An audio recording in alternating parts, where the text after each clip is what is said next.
In the gray hour before the sun rose, the dry basin of Arizona Territory held its breath.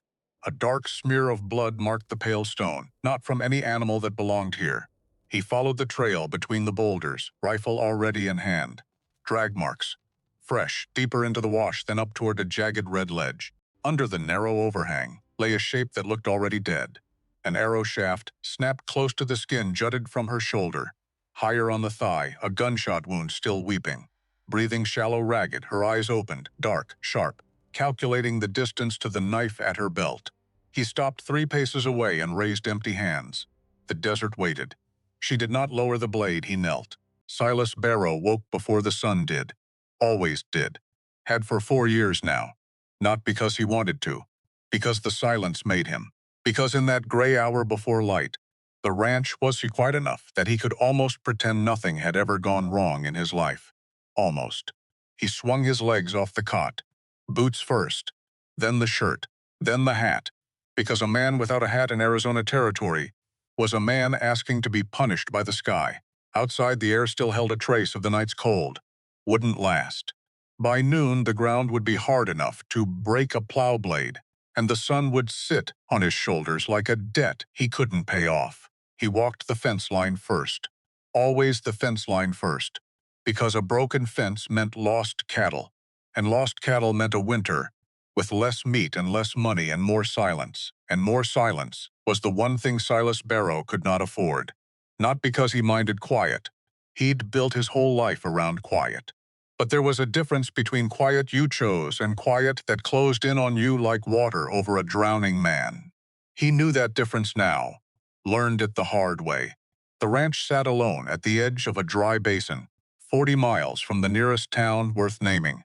Coyote Wells, they called it, though the wells had gone half dry themselves in recent years. Same as everything else out here. Neighbors were a half-day's ride in any direction, which suited Silas fine. Which was, if he was honest with himself, and he tried to be, most mornings exactly why he'd bought the land in the first place. He checked the water trough. Low. Not dangerously low. Not yet. He mended a section of rail that had come loose in the wind 2 nights back. Hammered the nail in 3 strikes. Steady hand. Always a steady hand, even now. Even after everything. Funny. That. How a man's hands could stay so calm when the rest of him wasn't. By mid-morning, the cattle were fed, and the horses were watered, and there was nothing left to do but the things a man does to keep from thinking. He split wood he didn't need split. He oiled a saddle that wasn't due for oiling. He caught himself more than once, standing still in the yard with the axe half raised, staring at nothing, because that was the trouble with an empty ranch. It gave a man too much room to remember. He remembered the war sometimes. Not all of it. Just pieces. A voice giving an order he should have refused. Smoke where there shouldn't have been smoke.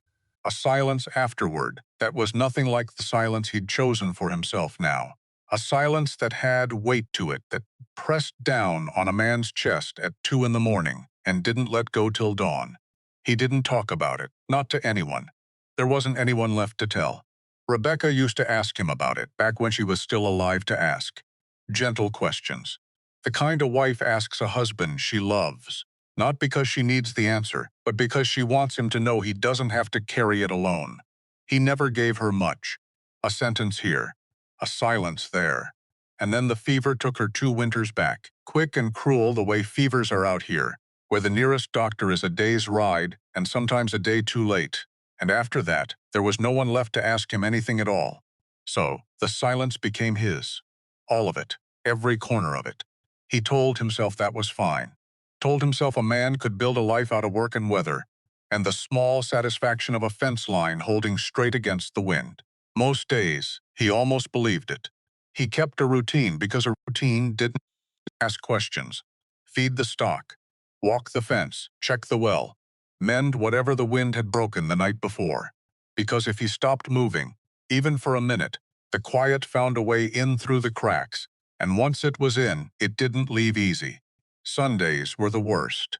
No reason to ride into town. No fence needing mending bad enough to justify the whole day. Nothing but hours stretched out flat and empty in front of him, like the basin itself. He used to spend Sundays with Rebecca on the porch, her reading to him from whatever book had made its way out from back east, him only half listening, more interested in the sound of her voice than the words it carried. Now Sundays were just Sundays. Long.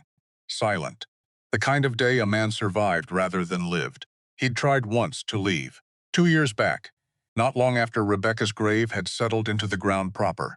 Rode as far as Tucson, with half a mind to sell the ranch and start somewhere new, somewhere without her ghost in every doorway. Made it 3 days before he turned the horse around. Because starting new meant talking to new people, and talking to new people meant they'd ask about his past sooner or later. And there wasn't a version of his past he knew how to hand over without handing over the worst of it too. So he came back. Built the silence up higher instead.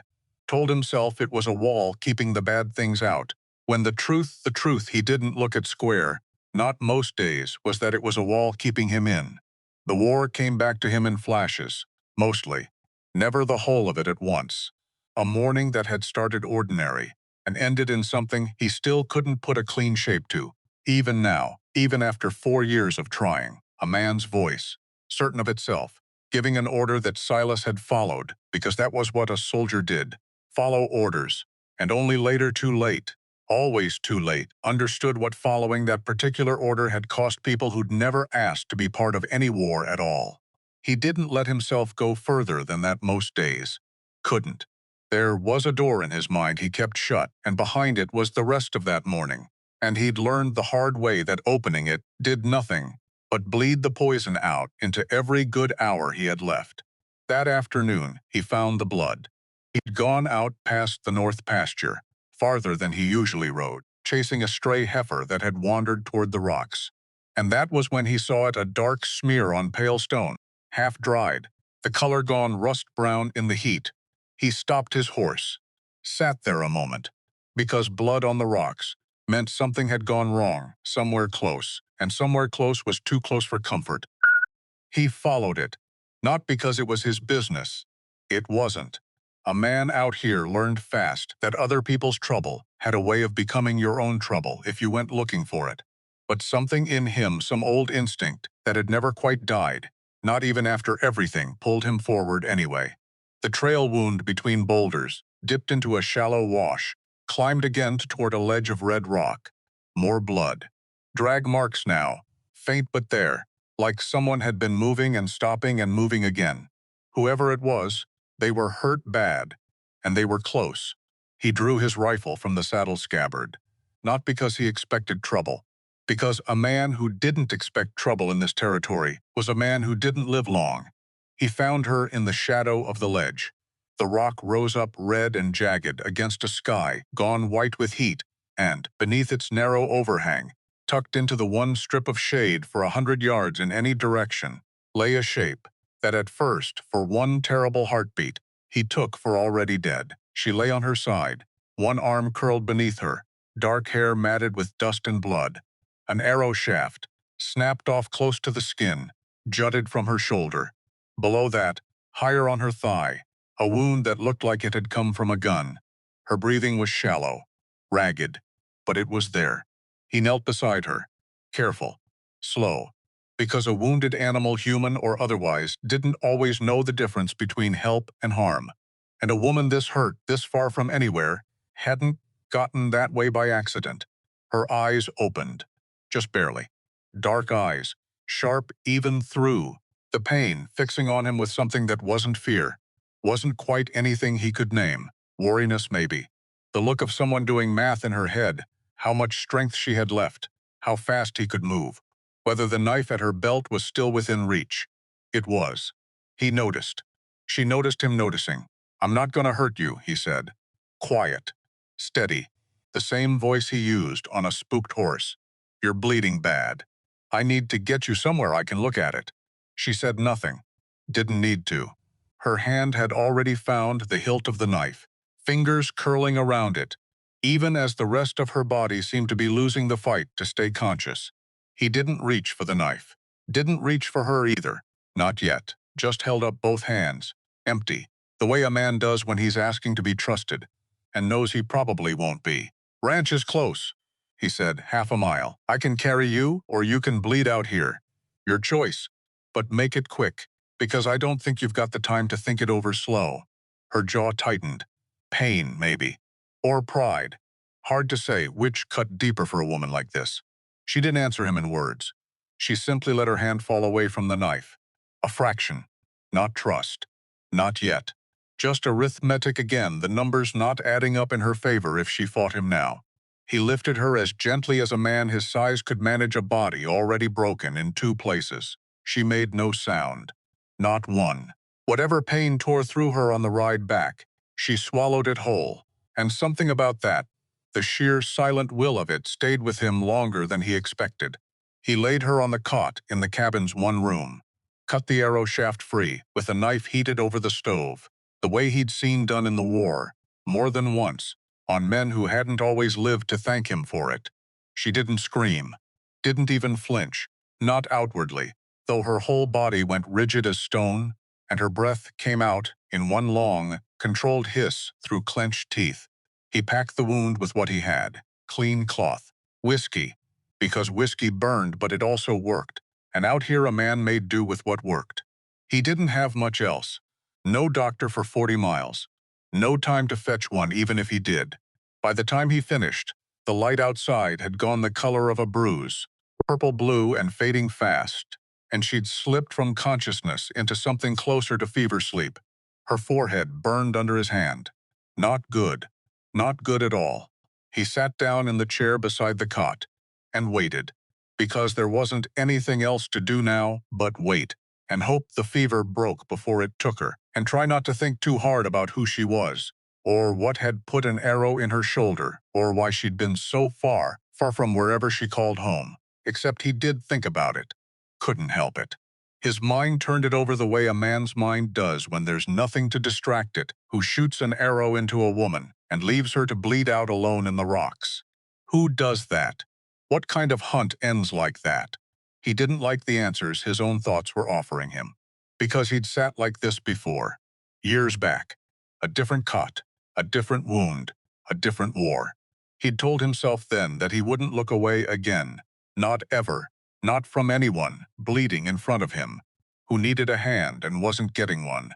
Told himself that, after the fact, which was the trouble with promises made too late. They didn't undo anything. They just gave a man something to try to live up to afterward.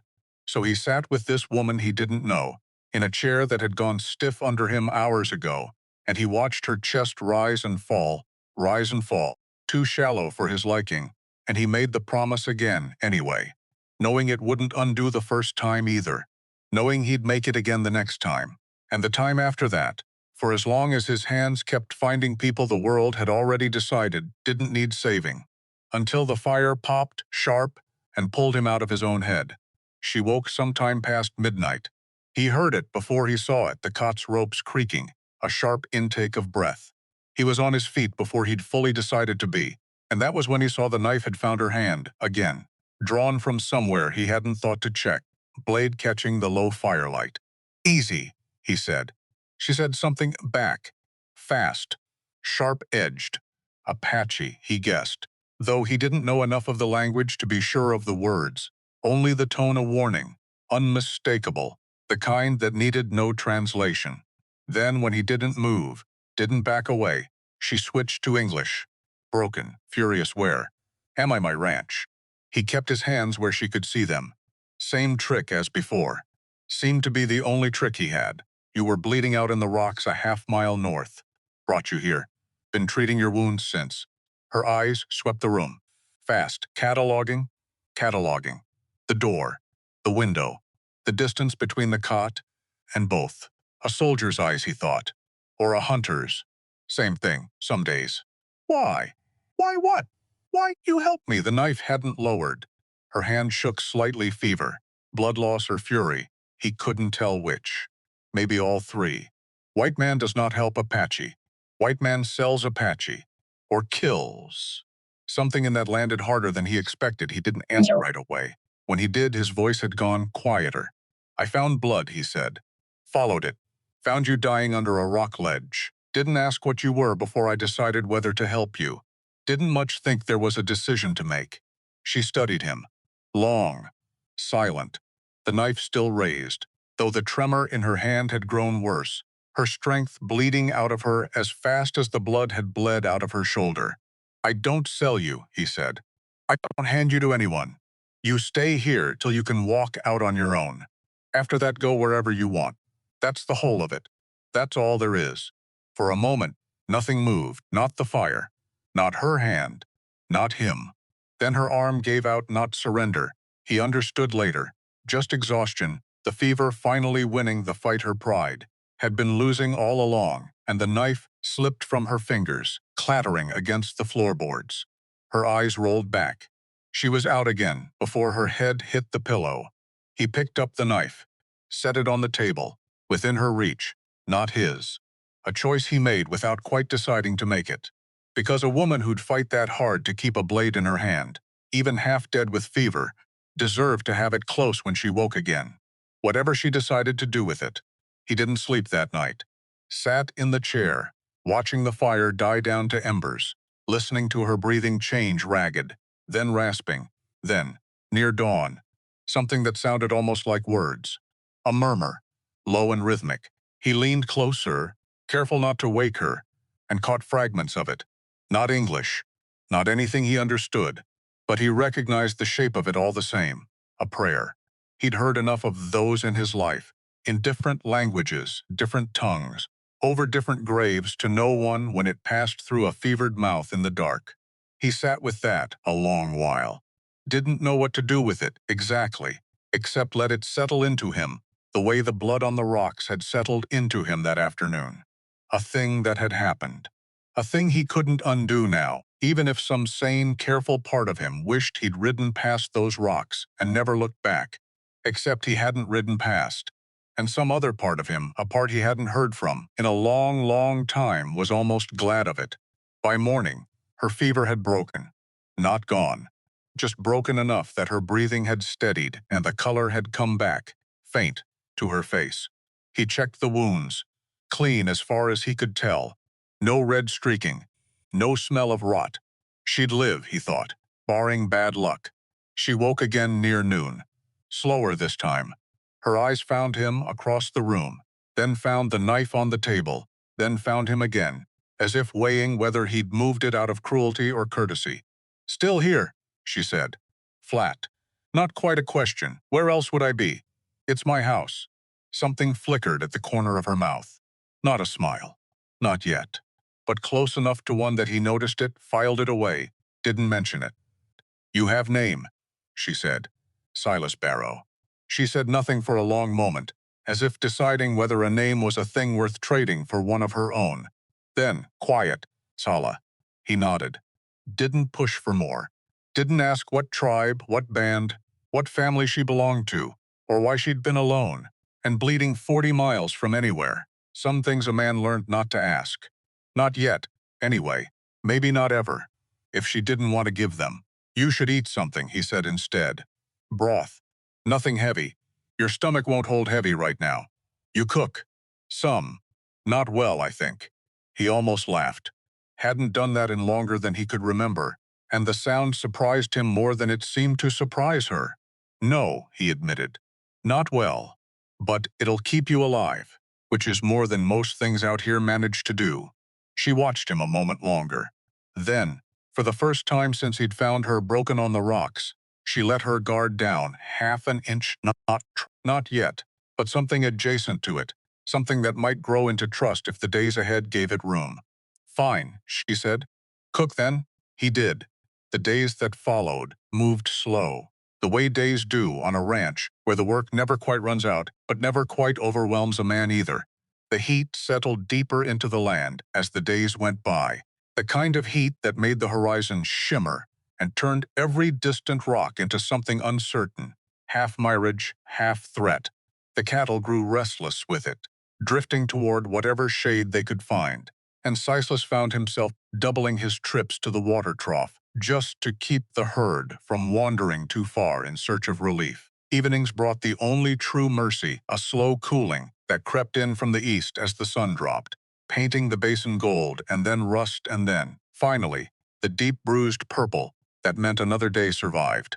Sala healed.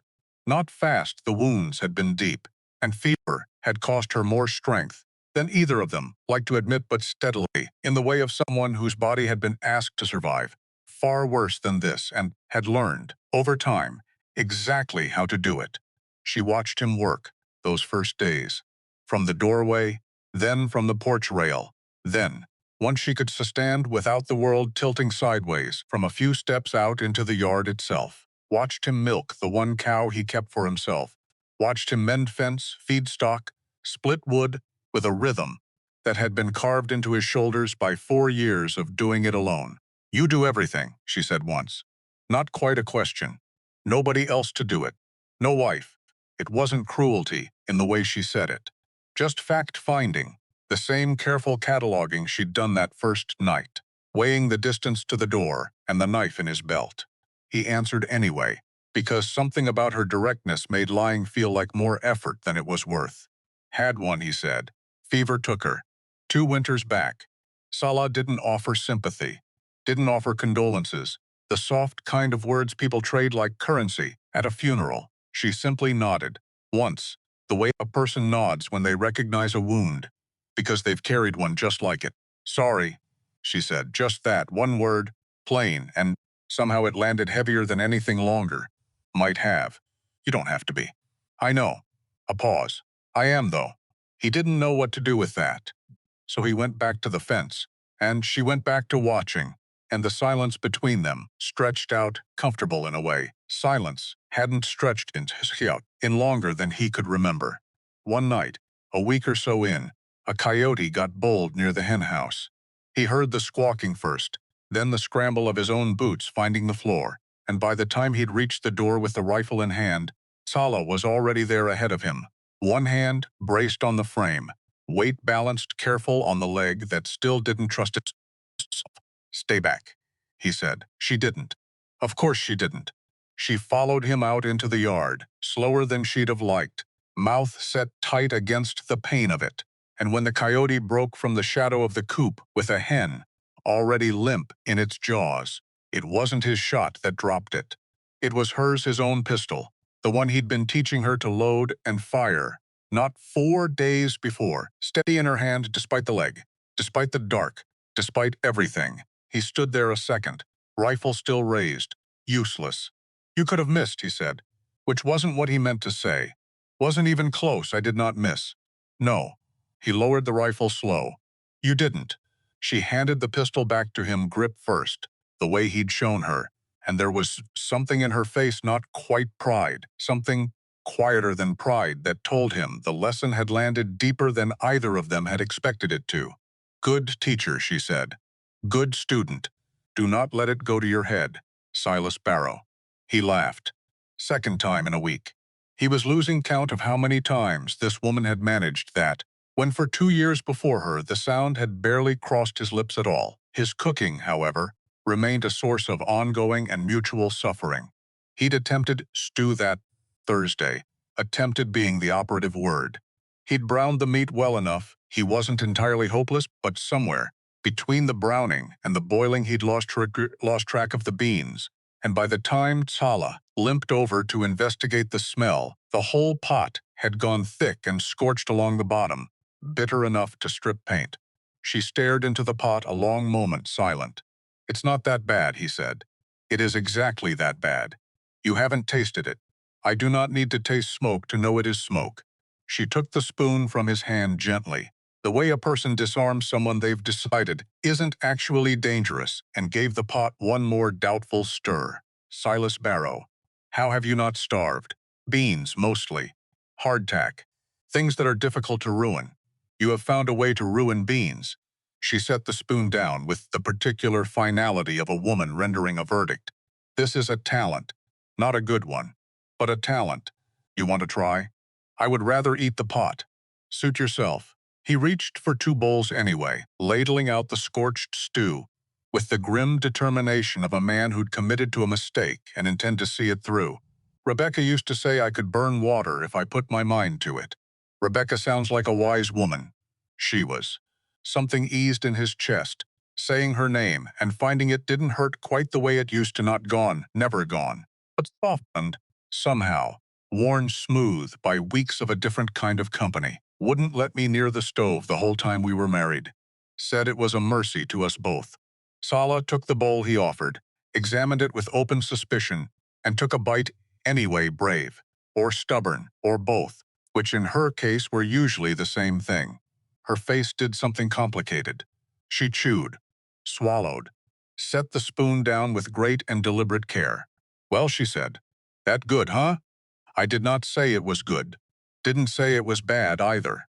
I am choosing my words carefully so as not to insult a man who is, at this moment, holding the only other bowl of food in the house.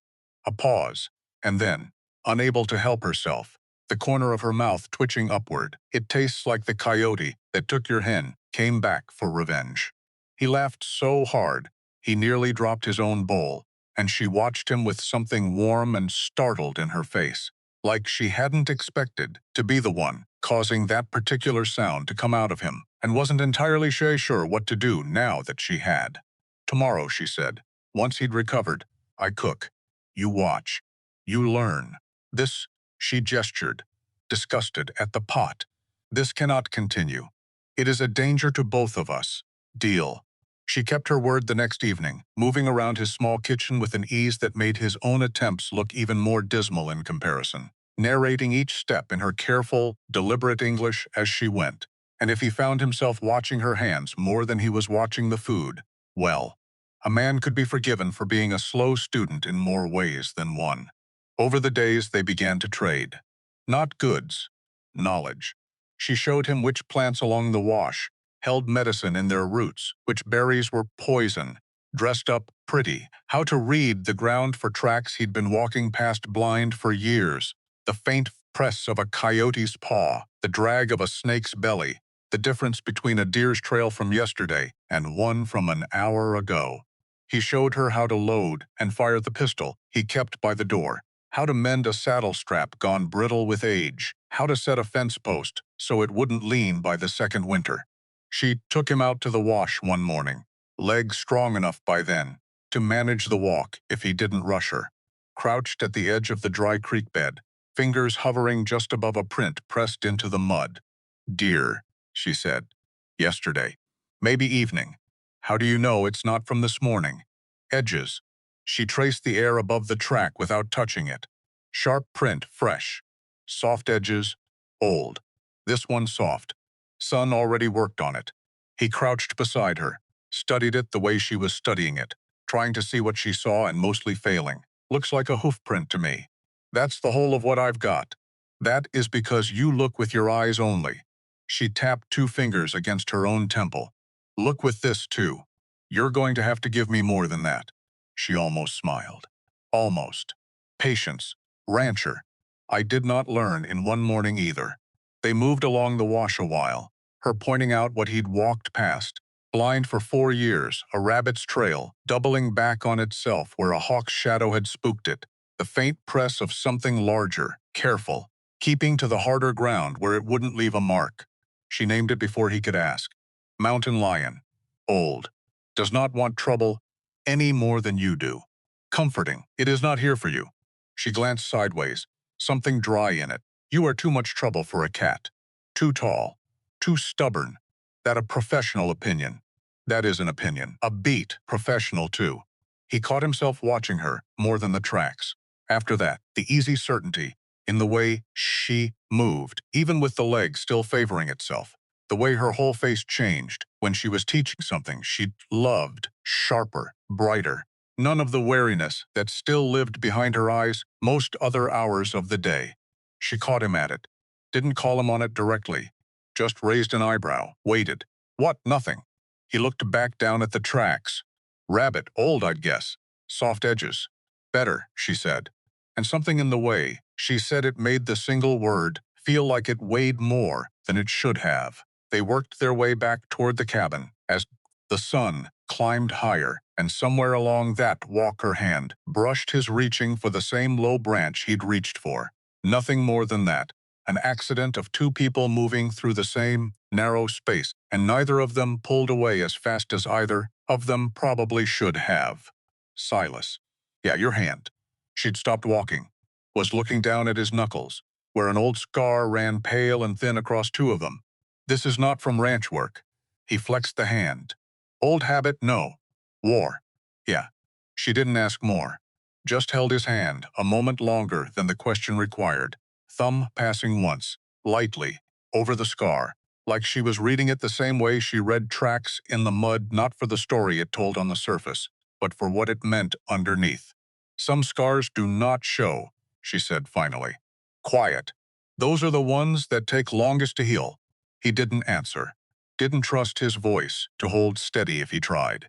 She let his hand go, and they walked the rest of the way back in a silence that felt different from every silence that had come before it, not empty, not guarded, just full of something neither of them had a name for, yet.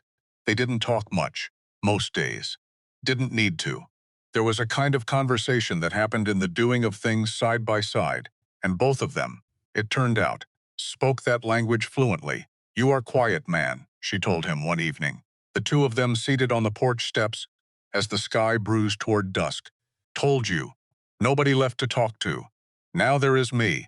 Now there's you. He turned that over a moment. You're not much for talking either.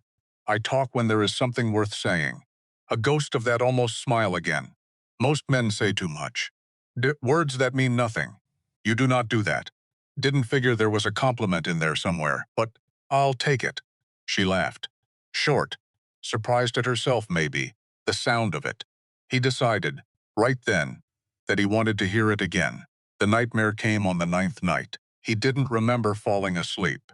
Didn't remember much of anything until he was back there, smoke curling low across a morning that had started ordinary. A voice giving an order, his own hands doing something he still couldn't watch himself do even in the dream, even after 4 years of the same dream, finding him again and again like it, had never once forgotten the way. He woke with a sound tearing out of his own throat that he didn't recognize as his. Sat up so fast the chair he'd fallen asleep in tipped and clattered against the floor. His heart was slamming hard enough that he could feel it in his teeth, his hands shaking in a way they'd never shook in daylight, sweat cold along his spine despite the desert chill. Silas. Sala's voice. Close, closer than he expected. He blinked the cabin back into focus. The fire burned down to coals, her shape kneeling beside the overturned chair, one hand hovering near his shoulder like she wasn't sure yet whether touching him would help or make it worse. I'm fine, he said, which was a lie so plain, even he didn't believe it coming out of his own mouth. You are not. She didn't pull the hand back. Let it rest, finally, light against his shoulder. You said a name. In your sleep. He went very still. What name? I do not know it. A man's name. You said it like it was a wound. She studied his face in the dim light, reading him the same careful way she read tracks in the wash, not for what showed on the surface, but for what moved underneath. This is the war. The thing you would not speak of. He didn't answer right away. Couldn't. His breath was still coming too fast, too shallow, the dream clinging to the edges of the room like smoke that hadn't finished clearing. Breathe, she said. Quiet. Certain, slow. I have seen this before. In warriors, after battle. The body remembers before the mind is ready to let it.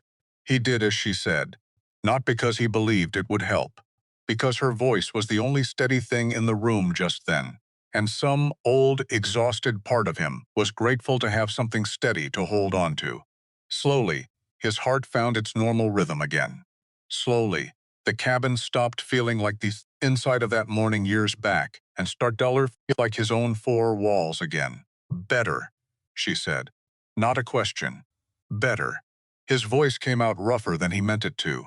Didn't figure I'd be the one needing tending tonight. Healing does not go one direction only. She sat back on her heels, giving him space, though she didn't move far. You have tended my body. This she gestured, vague toward his chest. His still unsteady hands. This is a wound, too. Older, deeper, maybe. Not something you can pack with cloth and whiskey. No. Something almost gentle crossed her face. But it can still be tended. Differently. Slower.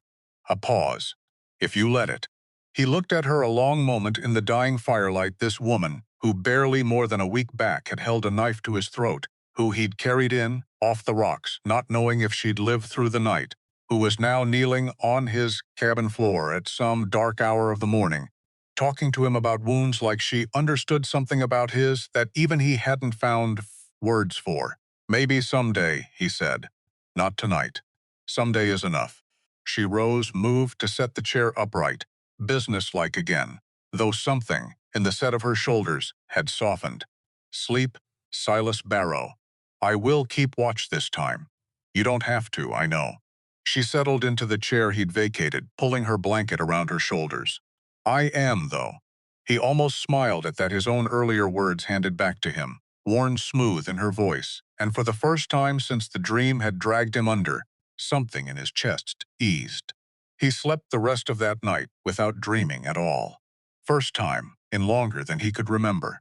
But some nights, the ease between them cracked, just for a moment, and something harder showed through. He found her one evening, some 10 days after he'd carried her in off the rocks, standing at the edge of the yard with her boots on and a bedroll under her arm, moving like a woman who intended to walk out into the dark and keep walking until she reached wherever home was. Where do you think you're going? She didn't turn around right away. When she did, her jaw was set the way it had been that first night, knife in hand, ready to fight a battle her body couldn't win. Home, she said. My people. They think I am dead, or captured. Every day I stay, that is a day longer they grieve for nothing. You can't walk that far. Not yet. I have walked farther, hurt worse.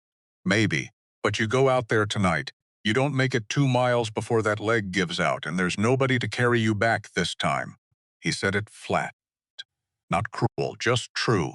You go now, you die on the way. That help your people any? Dying on some rock they'll never find you on? She didn't answer, which told him he'd struck closer to the truth than she wanted to admit. Few more days, he said, quieter now. Let the leg hold weight on its own. Then go if you have to go. I won't stop you. Never said I would. For a long moment she stood there, torn between the pull toward home and the plain arithmetic of a body not yet ready to make the journey. Then slowly, the bedroll slid from under her arm, and she sat down on the porch step instead, some of the fight draining out of her shoulders. Few more days, she agreed. Grudging. Not because you say so. Because it is true. Didn't figure you'd give me the credit. Do not expect it again. That night, for the first time, she told him more. Not everything he understood, even then.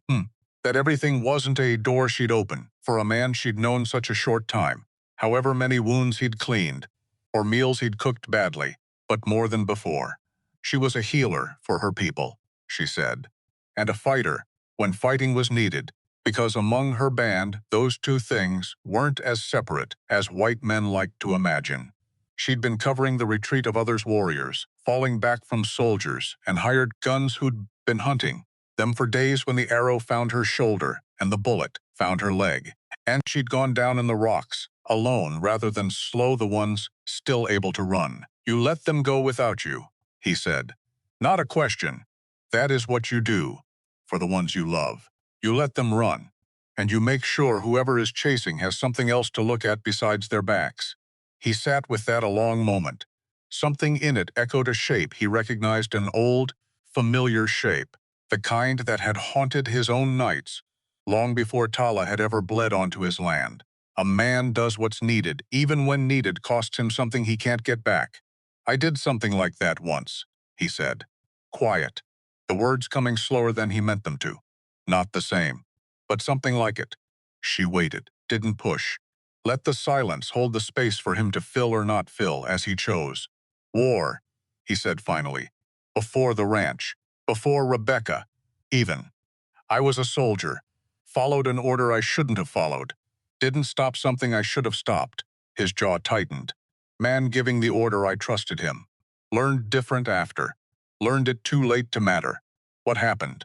Not tonight, he said. And something in his voice, low and worn thin, told her not to push further. Not yet. She nodded. Let it go. But something had shifted between them. All the same, a door cracked open, even if neither of them had stepped fully through it. "We are not so different then," she said. "Both of us. Carrying something we did not choose to carry. Something like that." She was quiet a moment, watching the fire eat down through a piece of mesquite root, sparks lifting and dying in the dark above it. "My grandmother used to say a wound only becomes a scar once someone else has seen it," she said.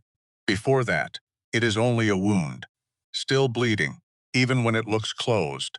That's supposed to make a man feel better. It is not supposed to make you feel anything. It is only true."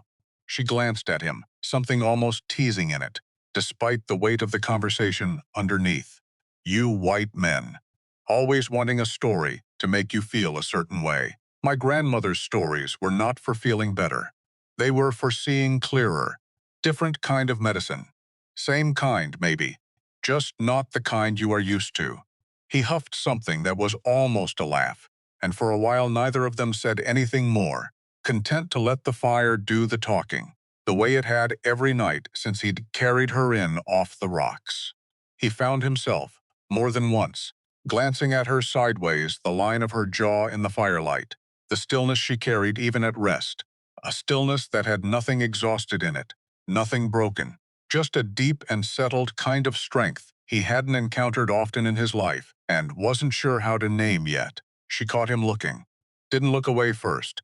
"You stare, Silas Barrow." "Didn't mean to, I did not say stop." A beat, quiet, almost shy, in a way that didn't suit the rest of her fierce, careful nature and was, for exactly that reason, more affecting than anything bold could have managed. "I only said you stare." Neither of them moved to close the distance between them that night. Wasn't the time yet, and both of them seemed to understand that without needing to say it, some things couldn't be rushed, any more than a wound could be rushed toward healing. But something had shifted all the same. Some quiet current running now beneath the friendship they'd built these past weeks, and they both felt it, and neither of them pretended otherwise. They sat there a while longer, the fire behind them burning low, the desert cooling fast the way it always did once the sun gave up its hold on the day. Neither of them spoke again. Didn't need to. The quiet between them had stopped being the kind that pressed down on a man's chest and started being the kind two people share when they've stopped needing to fill every silence with noise. That peace lasted exactly 2 more days. Because on the third morning, Silas heard a wagon on the road, the wrong kind of sound entirely. Out here where visitors came rare enough that a man could count them on one hand across a whole season. He was at the fence when he saw it. Emmett Hollis, from the spread 20 miles east, driving a buckboard loaded with something he probably wanted an excuse to talk about. Wife beside him, both of them already lifting a hand in greeting before Silas had decided what he was going to do about it. He turned, fast, found Sala in the yard, hanging wash on the line he'd strung between two posts, legs steady enough now that she barely favored it. "Inside," he said, low, urgent. "Now." She didn't argue. Didn't ask why. Not with words, the look on his face must have told her everything the question needed answering. She was through the cabin door before the wagon had closed half the distance, and Silas stood at the fence trying to arrange his face into something that wouldn't invite questions. Silas Barrow. Hollis reined the horses in a few yards out, tipped his hat, the picture of easy neighborliness. "Been a while." Emmett passing through toward the Weber place. "Thought we'd stop. See how you're holding up. Out here, all alone." Hollis's eyes drifted, unhurried, toward the cabin, toward the line of wet wash swaying in the wind wash that included, Silas realized with a cold drop in his gut, a garment that wasn't his own. "Doing your own laundry these days, or you got help I don't know about." Silas kept his face still, kept his voice flatter than the horizon. "Man's got to wear something." Hollis laughed, easy, but his eyes didn't quite match the laugh, sharp, curious, the eyes of a man who noticed things and liked knowing what he noticed. "There's been talk in town. Bounty men through last week, asking after strays off the reservation. Wounded ones, mostly, offering good money for information. You seen anything out this way?" The question hung there, simple on its face, anything but simple underneath. "Seen a coyote take one of my hens," Silas said. "That's the whole of my week's excitement. That's so." Hollis studied him a beat longer than comfortable allowed for. Then, apparently satisfied, or at least willing to let it lie, he settled back in his seat. Well, you hear anything. There's money in the telling. 50 ahead, they're saying. More for the ones that matter. I'll keep an ear out. You do that. Hollis's wife murmured something about the hour, and he gathered the reins, tipped his hat again. Take care out here, Barrow. Lonesome way to live. A man all by himself. Suits me. The wagon rolled on, dust rising slow behind it, and Silas stood at the fence until it had shrunk to nothing on the eastern road. Only then did he let his shoulders drop. The breath he hadn't realized he was holding finally leaving him in one long exhale. He found Sala just inside the door, knife already in hand, back pressed to the wall, beside the window, where she could watch the road without being seen from it. Old instincts. Instincts that hadn't needed his warning to know exactly what a wagon full of strangers might mean. Gone, he said. She lowered the knife. Slow. Who? Neighbor. Emmett Hollis. Not a bad man, far as I know. But not a man I'd trust to keep his mouth shut over a rumor either, if the rumor was worth $50 to somebody else. Something tightened in her face. He knows. He suspects. There's a difference. But the difference doesn't hold for long. Not out here. Not with money like that being offered. Silas ran a hand down his jaw, thinking, there's bounty hunters working this territory. Word's already reached Hollis's spread. That means it's reached everywhere, between here and Coyote Wells. Probably further. They're hunting for me. For anyone matching what they're describing. Wounded. Alone. Apache. He met her eyes, steady, though something cold had settled behind its ribs, and hadn't left since Hollis said the word bounty. Like, it was nothing more than the weather. I need supplies from town regardless. Flour, coffee, rope, things I can't put off much longer. But I'll be listening close while I'm there. Find out exactly how close this trouble's gotten before it gets any closer. Sala set the knife down on the table. Her hand, he noticed, wasn't quite steady doing it. You did not have to lie for me, she said. To your neighbor. Didn't lie. Told him the truth about the coyote and the hen. Just didn't tell him the rest of it. He held her gaze. There's a difference in that, too. There's a difference in that, too. She'd answer right away. When she did, her voice had gone lower, rougher around the edges than he was used to hearing from her. My people taught me not to trust promises from outside the band. Every one of us learns that early. It keeps you alive. A pause. You are making it hard to keep learning that lesson, Silas Barrow. Wasn't I trying to make anything hard? I know. Something passed behind her eyes. Quick, gone, before he could name it. That is what makes it harder. 3 days after that, the leg had healed enough that Sala could put weight on it, without her whole face going tight with pain. Silas needed supplies, flour running low, coffee gone entirely, a length of rope worn thin past trusting, and there was no way around the ride into Coyote Wells. However little he liked leaving her alone, however little she liked being left. I'll be back by evening, he told her, saddling the horse in the gray dawn light. You stay close to the cabin. Legs not ready for more than that yet. I am not a child, Silas Barrow. Didn't say you were. Said your legs not ready. Different thing. She didn't argue further, though the look she gave him suggested she'd have liked to. He rode out as the sun cleared the ridgeline, the long, empty road to town stretching ahead of him, dust rising soft behind the horse's hooves. Coyote Wells wasn't much of a town. Never had been. A general store, a saloon that did more business than the church ever had, a livery, a scattering of houses that leaned tired against the wind. But it was the only place for 40 miles that sold flour and coffee and rope, so a man made do. The general store smelled the way it always smelled, coffee and leather, and the faint sourness of flour, gone slightly stale in the heat. Old man Whitfield ran the counter, same as he had for a decade, spectacles low on his nose, ledger, hawcher open in front of him like it answers to questions nobody had thought to ask yet. Barrow, a nod brief. Been a spell. Flour, coffee. Rope if you've got a length that'll hold. Whitfield gathered the order, slow and methodical, the way he did everything, and it was while he was measuring out the coffee that Silas noticed. The paper tacked up beside the door new since his last visit, the ink still dark enough to catch the eye. A bounty notice. Not the kind offering reward for cattle rustlers or stagecoach robbers. The kind he was used to seeing curl and yellow on that same wall over the years. This one was plainer than that. Colder.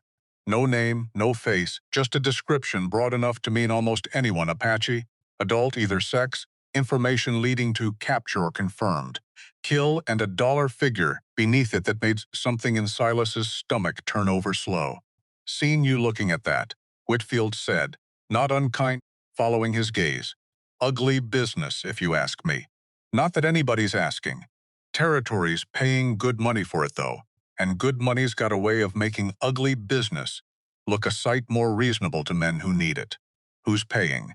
Territory office, officially. Though word is there's a man running the operation for them, some retired Army colonel, come out from back east with a taste for the work, and a reputation that follows him. Drummond, they're calling him. Set up shop at the hotel, been hiring every gun in 3 counties. That'll take his money. Whitfield shook his head, sliding the coffee across the counter.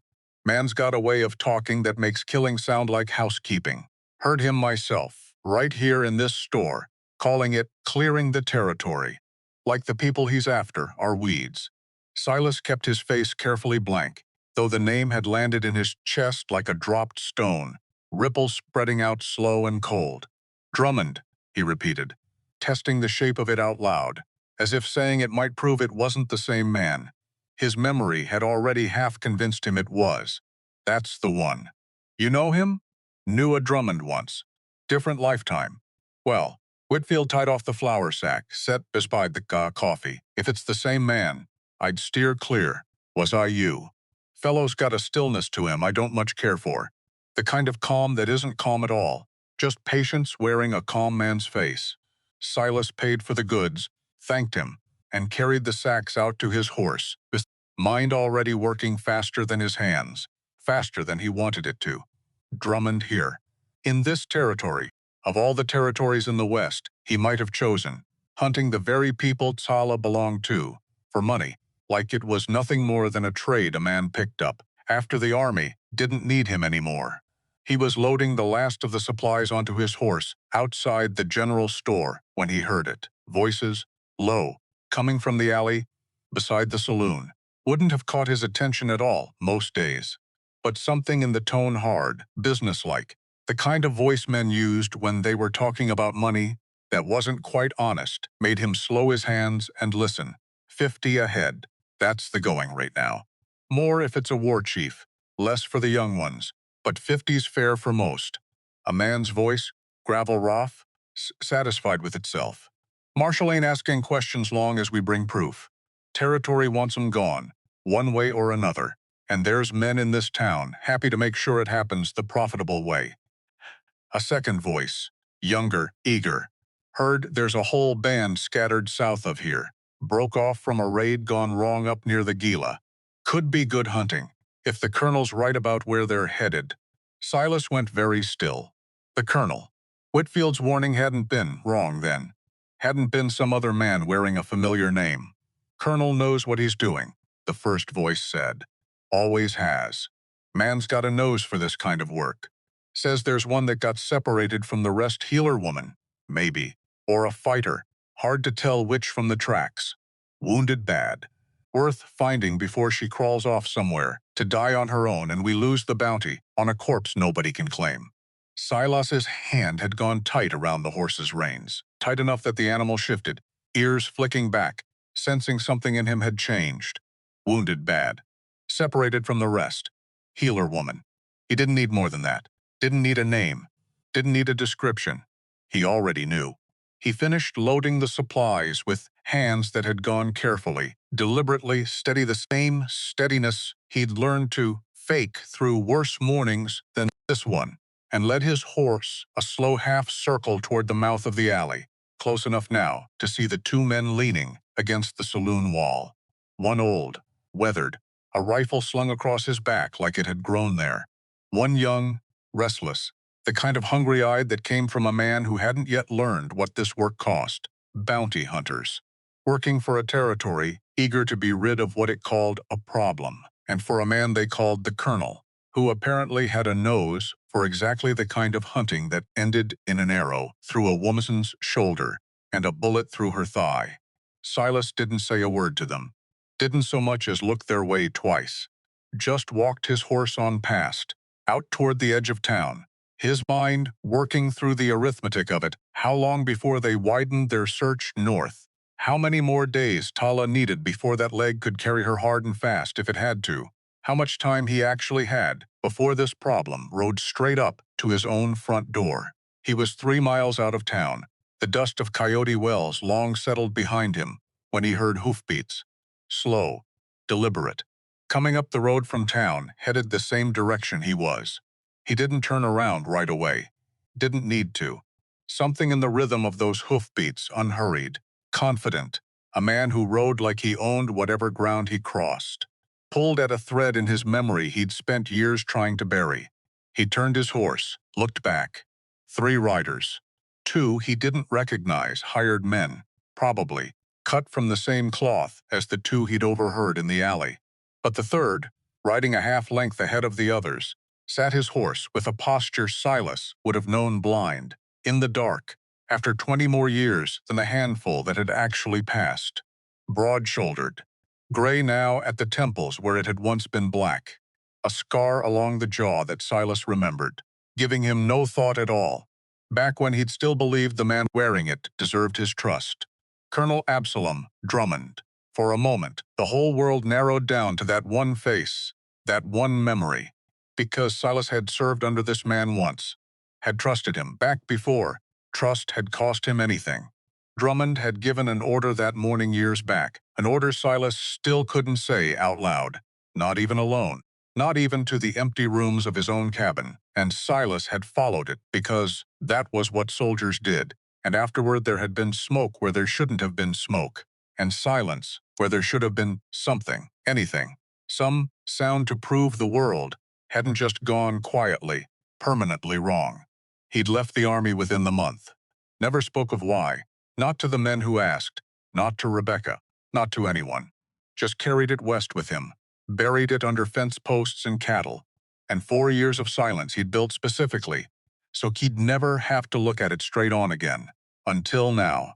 Until this road, this dust, this man riding it like he owned every inch of ground beneath him. Drummond's eyes found him across the distance. Held there. Barrow. The colonel's voice carried easy across the space between them, unhurried, almost pleasant, the way a man greets an old friend at a social he wasn't expecting to attend. Well, small territory, isn't it? Silas said nothing. Couldn't. For a moment his jaw locked tight around every word, trying to climb out of him. Heard there was a Barrow ranching out this way. Didn't put the pieces together till just now. Drummond reined his horse a few paces closer, the 2 hired guns hanging back, patient, the way men paid by the day learned to be patient. You're looking well. Life out here suits you. What do you want, Drummond? Business. Drummond's smile didn't waver. Territories. Paying for information on strays off the reservation. Wounded ones. Particularly word is one broke off from a band south of here. Hurt bad. Might have crawled north looking for water or shelter. You run cattle this way, don't you? Man in your position. Sees tracks. Blood. That sort of thing. Something cold settled into Silas's chest, spreading slow, familiar, the exact stillness he remembered from that morning years back. The stillness that came right before everything went wrong. Haven't seen anything, he said. Flat. Final. No. Drummond studied him a moment longer than the answer required. The same unhurried patience he'd have used, sizing up terrain before a battle. I don't suppose you have. That all. For now. The colonel gathered his reins. Unhurried. Every motion deliberate. You were a good soldier once, Barrow. Followed orders. Didn't ask questions you didn't want the answers to. I always respected that about you. A pause. Waited. Deliberate. I'd hate to think that's changed. People change, Colonel. Some of them learn from what they've done. Something flickered behind Drummond's eyes, the first crack in that easy composure, gone almost before it showed. Careful, Barrow. That sounds like a man with something on his conscience. Or something in his barn. Silas held the man's gaze and said nothing at all. Let the silence answer for him. The same silence he'd built his whole life around these past 4 years. And for once he was grateful for every hour of practice it had given him. Drummond's smile returned, thinner now. Give my regards to whatever it is you're not hiding. He turned his horse, unhurried, toward the road south. We'll speak again, I expect.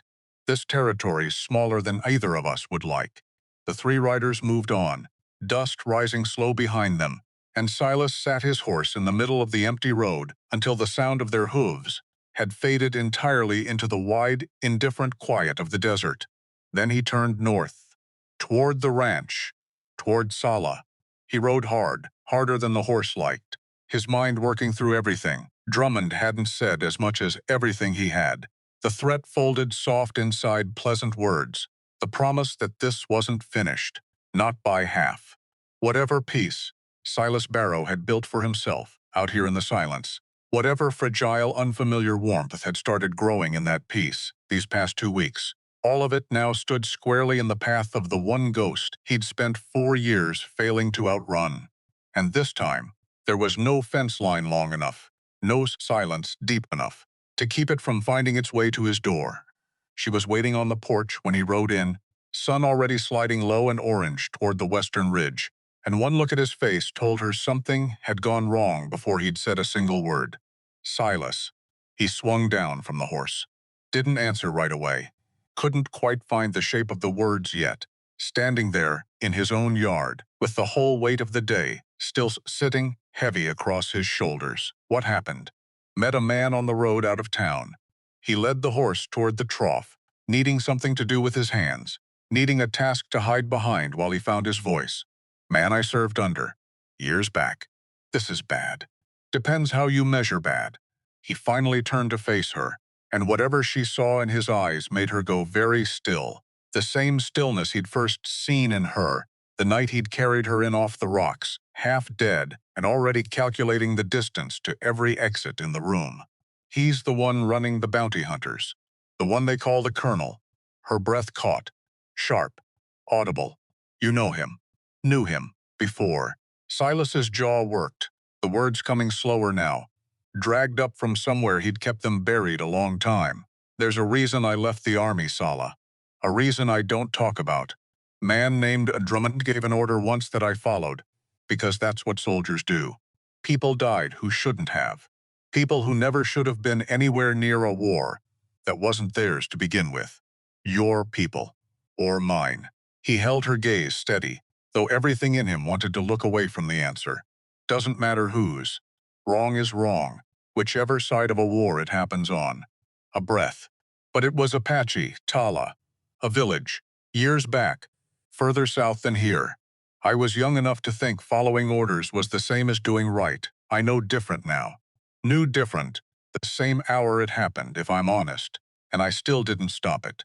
The silence that followed stretched long enough that he thought, for one cold moment, that he'd finally said the thing that would send her walking out into the dark for good, leg healed or not, danger or not. Instead, she crossed the distance between them. Slow, deliberate, and laid one hand flat against his chest, over the place where his heart was still hammering too hard from the ride. You did not become him, she said. That is the thing you are not seeing, Silas Barrow. A man who could have become him would not still be haunted by it 4 years later, would not have carried a stranger in off the rocks and cleaned her wounds, without asking what she was first. Doesn't undo what happened. No. Her hand didn't move. Nothing undoes what happened. But it means something. Still, what a man chooses after. And you have been choosing right since the day I woke on your cot with a knife in my hand and hate in my mouth. He looked down at her. This woman who by every rule of the world he'd been raised in had no reason to trust him, no reason to stand this close, no reason to lay a hand against his chest, like she meant to hold the broken pieces of him together with nothing but her own steady will and something in his chest cracked open that had been sealed shut for 4 long years. He knows I'm hiding something, Silas said, quiet now, the urgency of the day finally settling into something colder and more permanent. Didn't say your name. Didn't need to. He'll be back. Might not be tomorrow, Might not be next week, but he'll be back, and next time he won't ride up polite and pretend it's business as usual. Then we will be ready. Salah did not survive an arrow and a bullet and a fever to run from a man on a horse with pleasant words and ugly intentions. Her chin lifted, the fierce certainty he'd first glimpsed the night he found her bleeding under the rock ledge, returning now in full, undimmed by weeks of healing, undimmed by anything at all. We will be ready, Silas Barrow. Together. That is what this has become. Whether either of us planned it or not. He didn't have an answer for that. Didn't need one. Not in words. He simply reached up, slow, and covered her hand with his own where it still rested against his chest. And for a long moment neither of them moved, the last light of the day fading gold and then gray around them, the ranch gone quiet, in the particular way it always went quiet at dusk.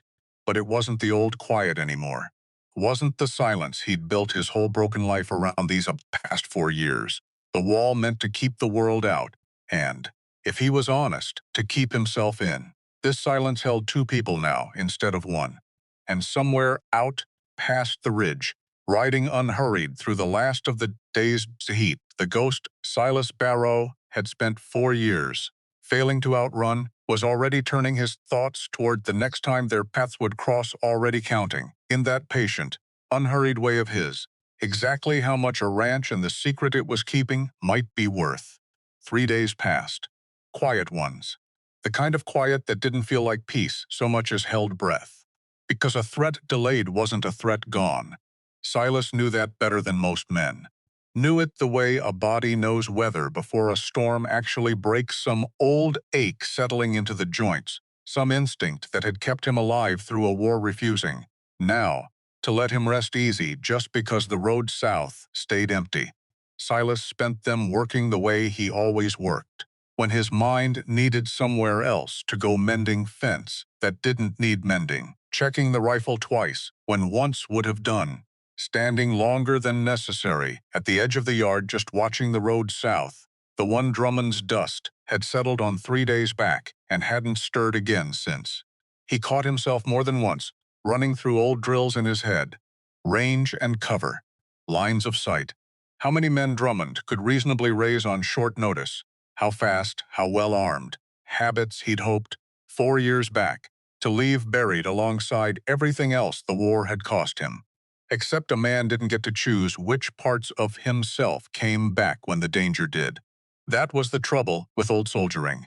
It waited, patient as anything, for exactly the moment a man needed it again, and then it simply stood back up inside him, like it had never left at all. "You are doing it again," Salah said, the third evening, finding him at the fence rail with his eyes fixed on nothing. Doing what? Watching a road that is not going to tell you anything by staring at it harder. Man can hope. Man can also help me mend this saddle strap instead of wearing a hole in the dirt with his boots. She held out the leather, a small, deliberate distraction, and he took it because arguing with her practicality had never once worked in his favor. They worked side by side at the porch table while the light went long and gold across the yard, and for a while the quiet between them was the good kind again, the kind that didn't need filling. But underneath it, he could feel the same tension coiled in her that he carried in himself, because a threat that doesn't announce itself is worse, somehow, than one that does. At least a man riding hard at you gives you something to aim at. "He'll come," Silas said. "Not a question. Questions only when. Then we will not waste the days we have waiting for it." That's a fine philosophy. Doesn't make the waiting any easier. No. She tied off the strap, tested it, set it aside. It only makes the waiting useful instead of wasted. There is a difference. He was learning, he slowly, that she had a way of finding the difference in things he'd never thought had. 1. They didn't know, that evening, how little time the philosophy would actually get to prove itself. Because it was the next morning, Silas up before the sun again, same as always. Boots first, then the shirt, then the hat that he stepped out onto the porch and found the whole world had changed while he slept. The ranch was surrounded, not by 2 men on horseback with pleasant, dangerous words, not by a neighbor's wagon and idle curiosity, by warriors, dozens of them, more than dozens, spread in a wide, unbroken ring around the house, and the yard and the corral, mounted and still. So still, that for one disoriented heartbeat, Silas wondered if he was still dreaming. He wasn't. They didn't move, didn't shout, didn't loose a single arrow or raise a single rifle, though plenty of both were in evidence, held loose and ready in hands that had clearly done this before. The stillness was the whole of the message. A silence so total it had weight to it, the same weight he'd carried in his own chest for 4 years, except now it belonged to 80 riders, arranged in a circle around everything he owned. Behind him, he heard the cabin door open, heard Salah's breath catch, sharp, and then release into something that sounded almost like relief and almost like dread in the same instant. Salah. His voice came out low. Careful. Tell me what I'm looking at. My people. She stepped past him onto the porch, and even from behind, he could see her spine straighten, could see some old, practiced composure settling over her like a second skin. They think I am dead, Silas. Or worse. This is what they do when they think worse has happened. They come to find the truth of it themselves. That a friendly kind of finding out, or the other kind. Depends what they find. Not much comfort in that. He'd take it anyway, because it was the only comfort on offer. The circle held for a long, breathless minute, nobody moving, the sun climbing slow behind the riders, and throwing their shadows long and dark across the dust. Then, from the eastern edge of the ring, a single rider broke forward, older, silver threading through hair still thick and dark, a bearing that needed no ornament or announcement to mark him as the one whose word carried furthest here. Salah went very still beside him. My father, she said, quiet. Elon. That explain the reception or make it worse? Both. She was already moving down the porch steps before he could ask anything further, her voice lifting, calling out words in a language Silas didn't understand and had no business trying to guess at, but the shape of it relief, urgency, love poured out too fast. To be anything but real needed no translation at all. Elon's horse crossed the last of the distance at a walk, unhurried despite whatever storm was clearly working behind his composed face. He drew rein a few yards out, eyes moving from his daughter alive, standing, whole enough to be standing at all, to the man on the porch behind her, and something in that gaze went hard and flat and dangerous in the space of a single breath. You are alive, Elon said. English careful, deliberate, chosen for the man standing behind his daughter as much as for her. We searched. Nearly 3 weeks. We found blood. Found the place you fell. We did not find you. I fell here. Salah's hand rose, not quite touching her father, not yet. Some formality or grief, or both. Holding her back, this man found me, carried me from the rocks, has kept me since. Elon's gaze cut past her, settled on Silas with the weight of a held rifle. Kept.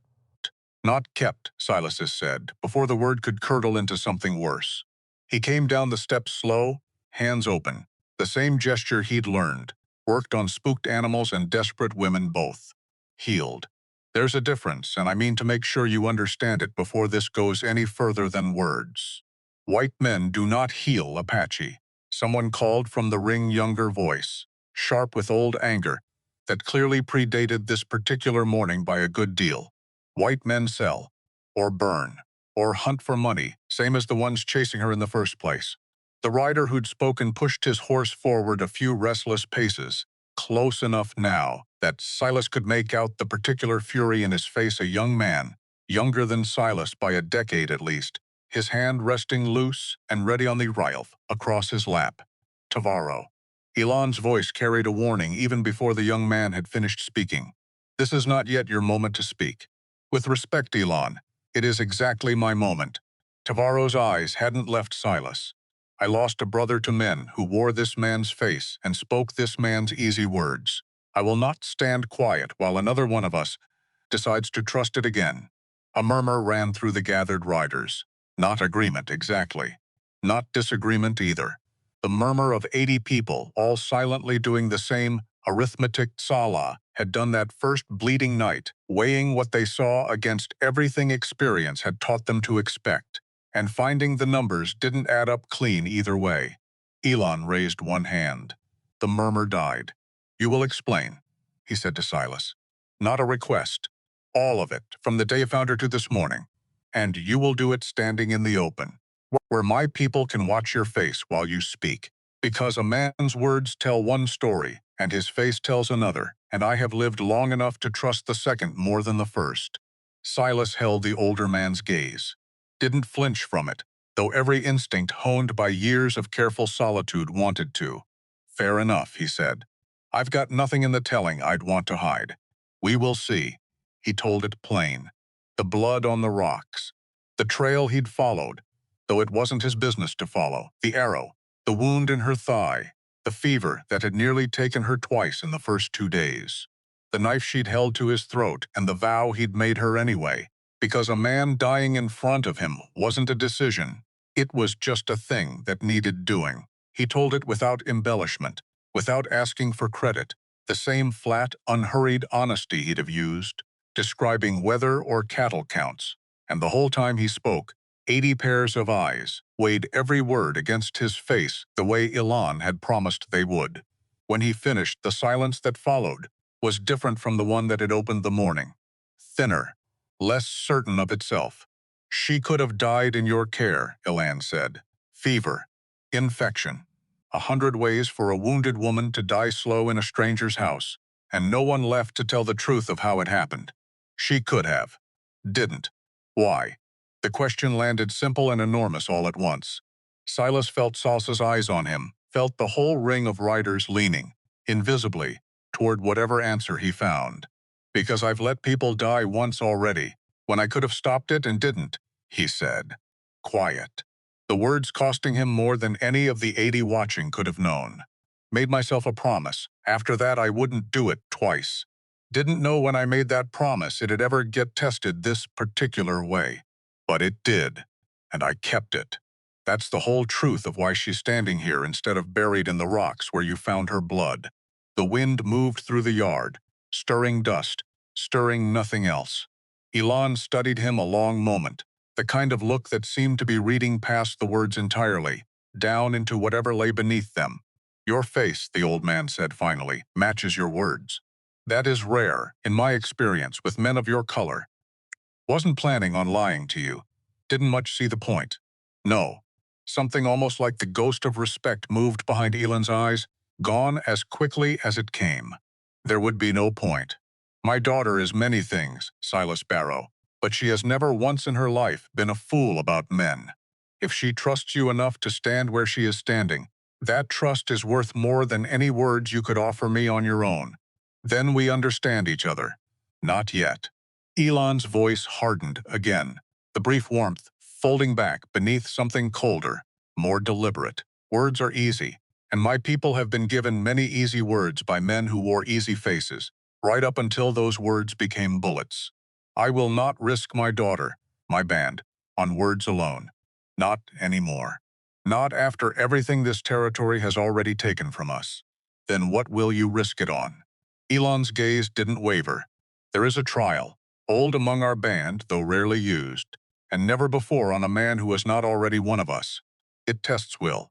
It tests truth, the kind that cannot be faked no matter how steady a man's voice or how careful his story. If you are what you claim, you will bear it and prove yourself. If you are not, he let the sentence go unfinished, which somehow finished it more thoroughly than words could have. Behind Silas, he heard Sala's breath catch.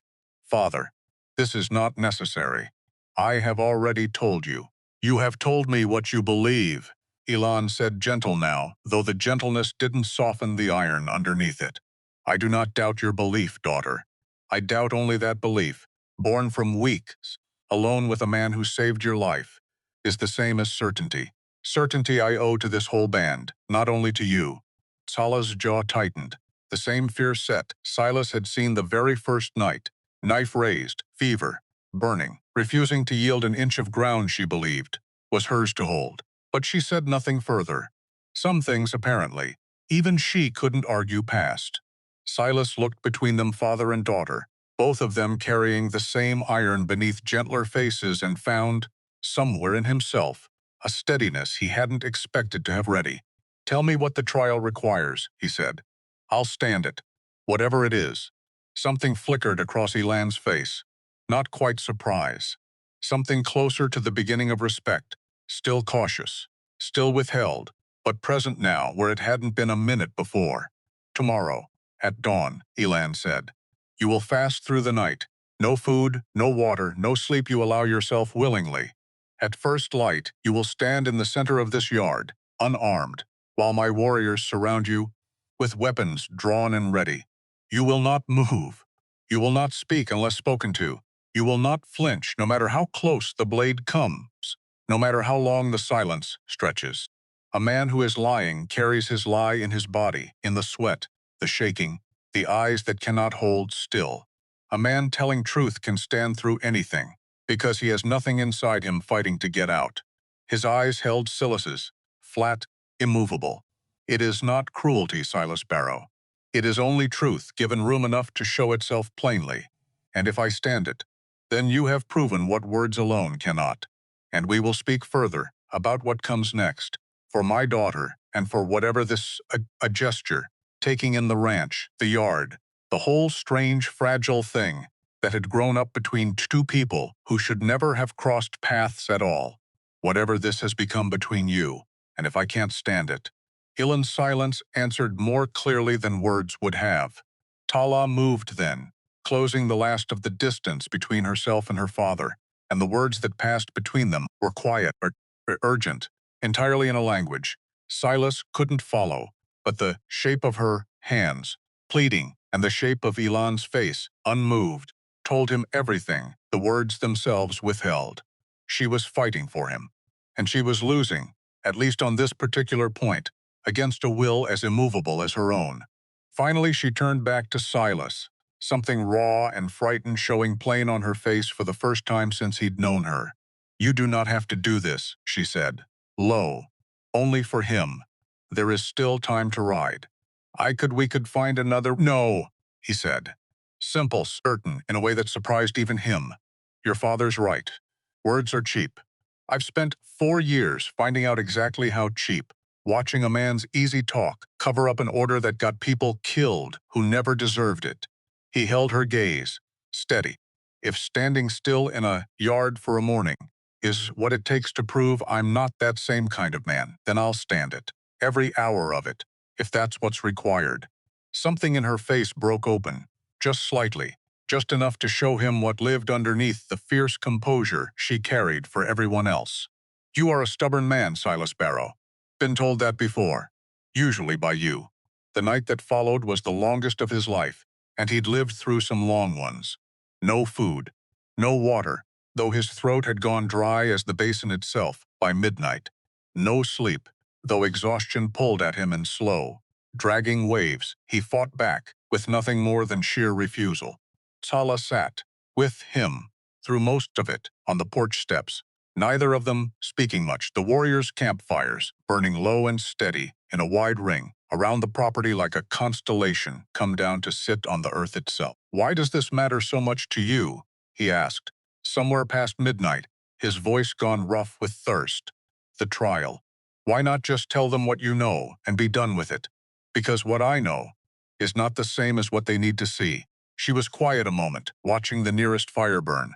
My father lost people to easy words once, before I was born.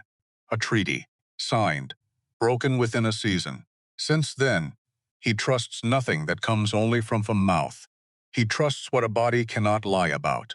A pause. I understand it, even when I hate it. Even tonight, watching you sit here with nothing to drink and no promise of sleep, because of a fear that is not yours but has become yours anyway. Your fear's mine now too. Comes with the territory, I suppose. Do not joke. Not about this. Not joking. Just telling the truth. He looked at her in the low firelight, exhaustion already fraying the edges of his composure, and found he didn't much care. Whatever's yours to carry, I'll carry my share of it too. From here on out. Don't see another way to do this if we're doing it at all. She didn't answer in words. Just reached over, in the dark, and laid her hand over his, the same gesture he'd offered her once, on a porch not unlike this one, on a night that felt like it belonged to some other, gentler chapter of this same unlikely story. He turned his hand beneath hers, palm to palm, And they sat like that until the sky began, finally, reluctantly, to gray toward dawn. The trial itself he would remember afterward only in pieces. The way the warriors closed the circle tight around him, close enough that a blade at full extension would have found skin. The way the light came up slow and gold and merciless across the yard, throwing every shadow long and sharp. The way his own heartbeat filled his ears louder than anything else in the world. A rhythm he fought to keep from showing in his hands, his shoulders, his face. His mind wandered, somewhere in the second hour, back to that other morning, the one he'd carried buried for 4 years. Because there was a strange, terrible symmetry in it standing still while men with weapons decided slowly whether he deserved to keep breathing. Except this time he understood exactly why it was happening. Understood and didn't fight it, because some deep, exhausted part of him had decided, somewhere in the sleepless dark of the night before, that if standing still here could undo even a fraction of what standing wrong had cost that other morning, then he'd stand until his legs gave out entirely, which they nearly did, twice, before the sun had fully cleared the ridge. He did not move, not when a blade passed close enough to stir the hair at his temple, not when the silence stretched past what felt survivable, past what felt sane, into something that had no measure left at all. Not when, somewhere near the trial's center point, he couldn't have said how long in. Exhaustion and thirst stripped away his sense of time entirely. Tavaros stepped forward from the ring, face twisted with an old unhealed fury, and pressed the flat of a blade against Silas's throat. "Say it," Tavaro hissed low, meant only for him. "Say you lied. Say what you are." Silas held the man's eyes, said nothing, because there was nothing true to say that matched what the young man wanted to hear, and a lie, even here, even now, would have undone every hour of standing that had come before it. The blade pressed harder. A thin line of heat, sharp, immediate, not deep, not yet, but close enough to feel the promise of what deeper would mean. Silas didn't look away, didn't so much as blink. Behind Tavaro's fury, he could see something else, something rawer grief, wearing anger's clothes because grief alone was too heavy a thing to carry into daylight. He understood that particular disguise better than most men would have. Had worn it himself, plenty of mornings, out here on this same ranch, long before Tsala had ever bled onto his land. Enough. Ilan's voice cutting through the circle like a blade of its own. Tavaro held a moment longer, jaw working, some private battle playing out behind his eyes, before finally he stepped back, blade lowering, the fury in his face banked but not extinguished. Ilan crossed the circle slow, stood in front of Silas, studied him the way a man studies weather he's trying to read before deciding whether to trust it. "You did not flinch," the old man said. "Not once, in all these hours. Not from thirst, not from exhaustion, not from Tavaro's blade at your throat." A pause, weighing something Silas couldn't yet name. "That is not proof of innocence, Silas Barrow. A determined liar can also stand still.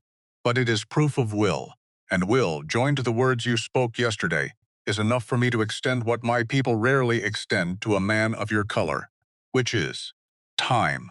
Ilan's eyes held his, steady now, something that might, cautiously, eventually, grow into trust. "We will not leave. Not yet. My warriors will camp near this ranch. Watch what happens here. Watch you. Watch my daughter. Watch whatever this thing between you becomes. If it proves false, you will answer for it." He didn't finish the sentence. Didn't need to. The shape of it hung there, open, waiting to be filled by whatever came next. Silas's knees finally, without his permission, began to buckle. He didn't remember hitting the ground.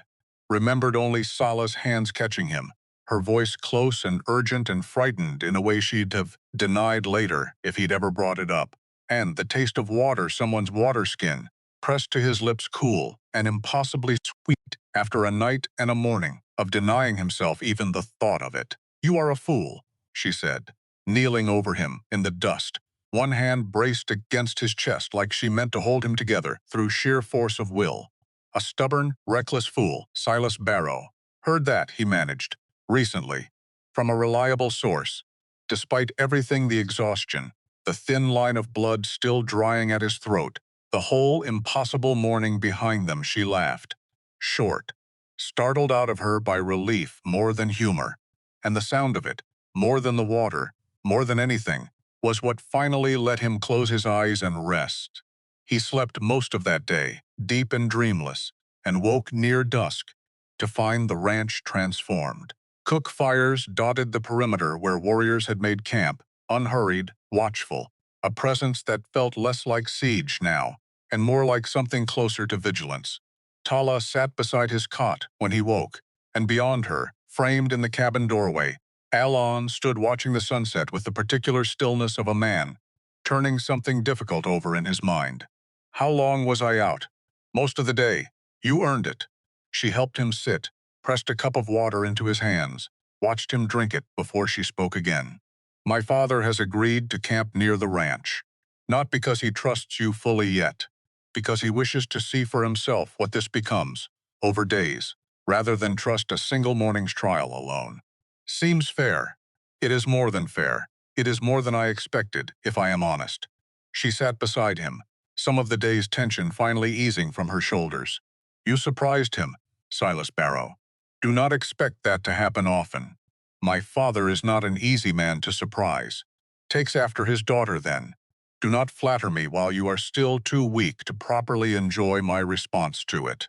He laughed, rough and quiet, and for a moment the whole terrible morning felt worth it. Just for this, her hand still resting near his. The low gold light through the doorway, the strange, fragile piece of a ranch that had gone from siege to something like sanctuary in the space of a single impossible day. That evening, once the worst of the exhaustion had loosened its hold on him, he found her at the edge of the yard, watching the sunset paint the distant ridgeline in long streaks of rust and gold. He came to stand beside her, close enough that their shoulders nearly touched, and for a while neither of them said anything at all. You scared me, she said finally. Quiet, not looking at him, this morning. Standing there, with a blade at your throat and no fear at all on your face. I do not think I have ever been more frightened in my life, and I have faced men with rifles pointed directly at my chest. Didn't have the luxury of fear, not standing there. Figured showing. It would have done more harm than good. I know. That does not mean it did not frighten me. She finally turned to look at him, something raw and unguarded in her expression that she rarely allowed to surface. I have buried people I loved, Silas Barrow. I did not want to bury one more, especially not one I had only just. She stopped herself, the sentence trailing into something she seemed unsure whether to finish. Only just what? She was quiet a long moment, the wind stirring the dust between them, the fires of the distant camp beginning to flicker to life against the darkening sky. Only just allowed myself to trust, she said finally, fully, without holding some part of myself back, the way I have held it back from every man, every stranger, every promise made to my people, since before I can remember. Her voice had gone softer than he'd ever heard it. You make that difficult, Silas Barrow. Trusting carefully. You make a woman want to simply trust and stop measuring the cost of it. He turned to face her fully, something in his chest loosening that had stayed clenched tight for longer than just this one long morning, 4 years tight, if he was honest with himself. Maybe longer. Same could be said about you, he said. Been telling myself for 4 years that the only safe thing was staying alone, not risking anything I couldn't afford to lose again.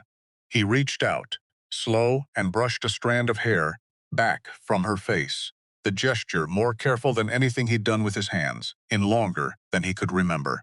You've made that a harder argument to win these past weeks. Harder than I expected. Is that a complaint? No. His voice had gone rough, low, entirely certain despite everything the morning had cost him. That's about as far from a complaint as I know how to get.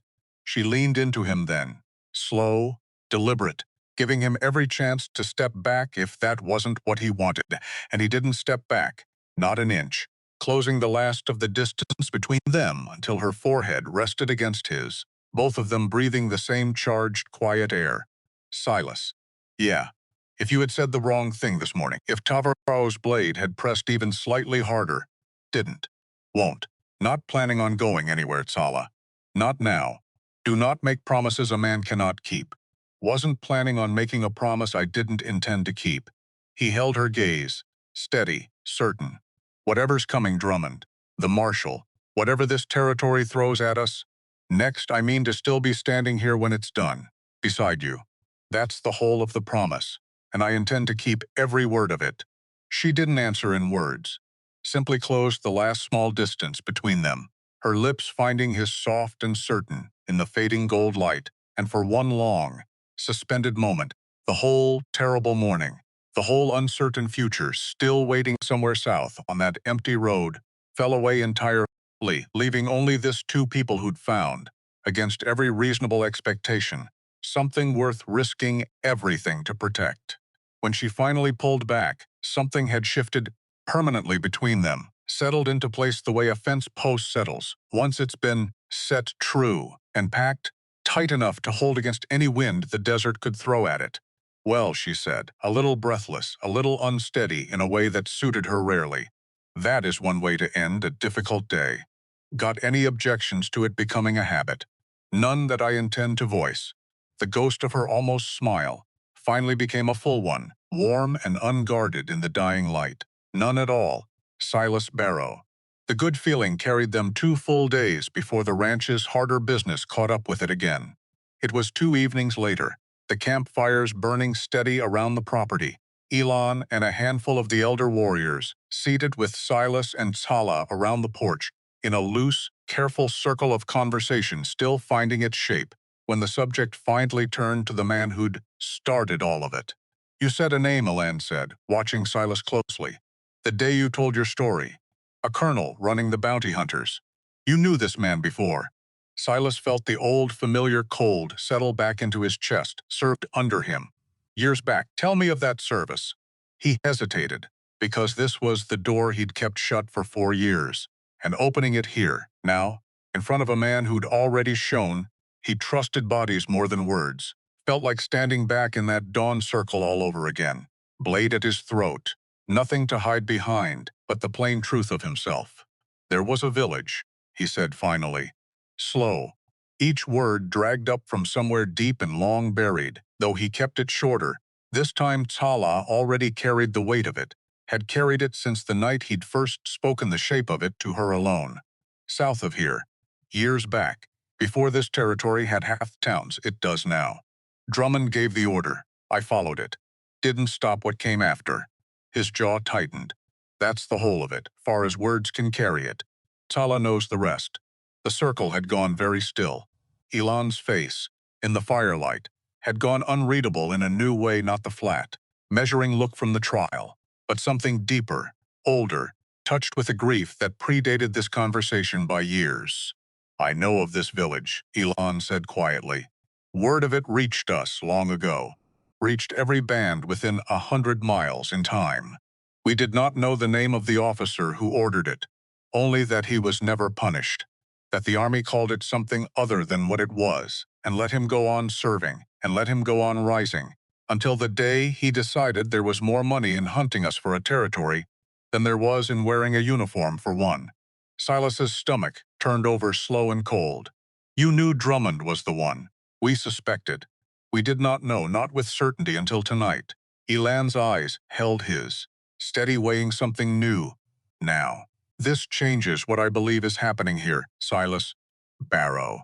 I do not think this colonel hunts my daughter only for territory money.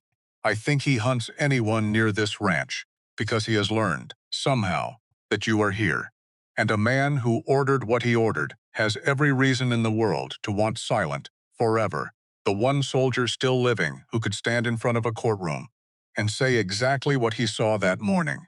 The fire popped, sharp, in the sudden silence that followed.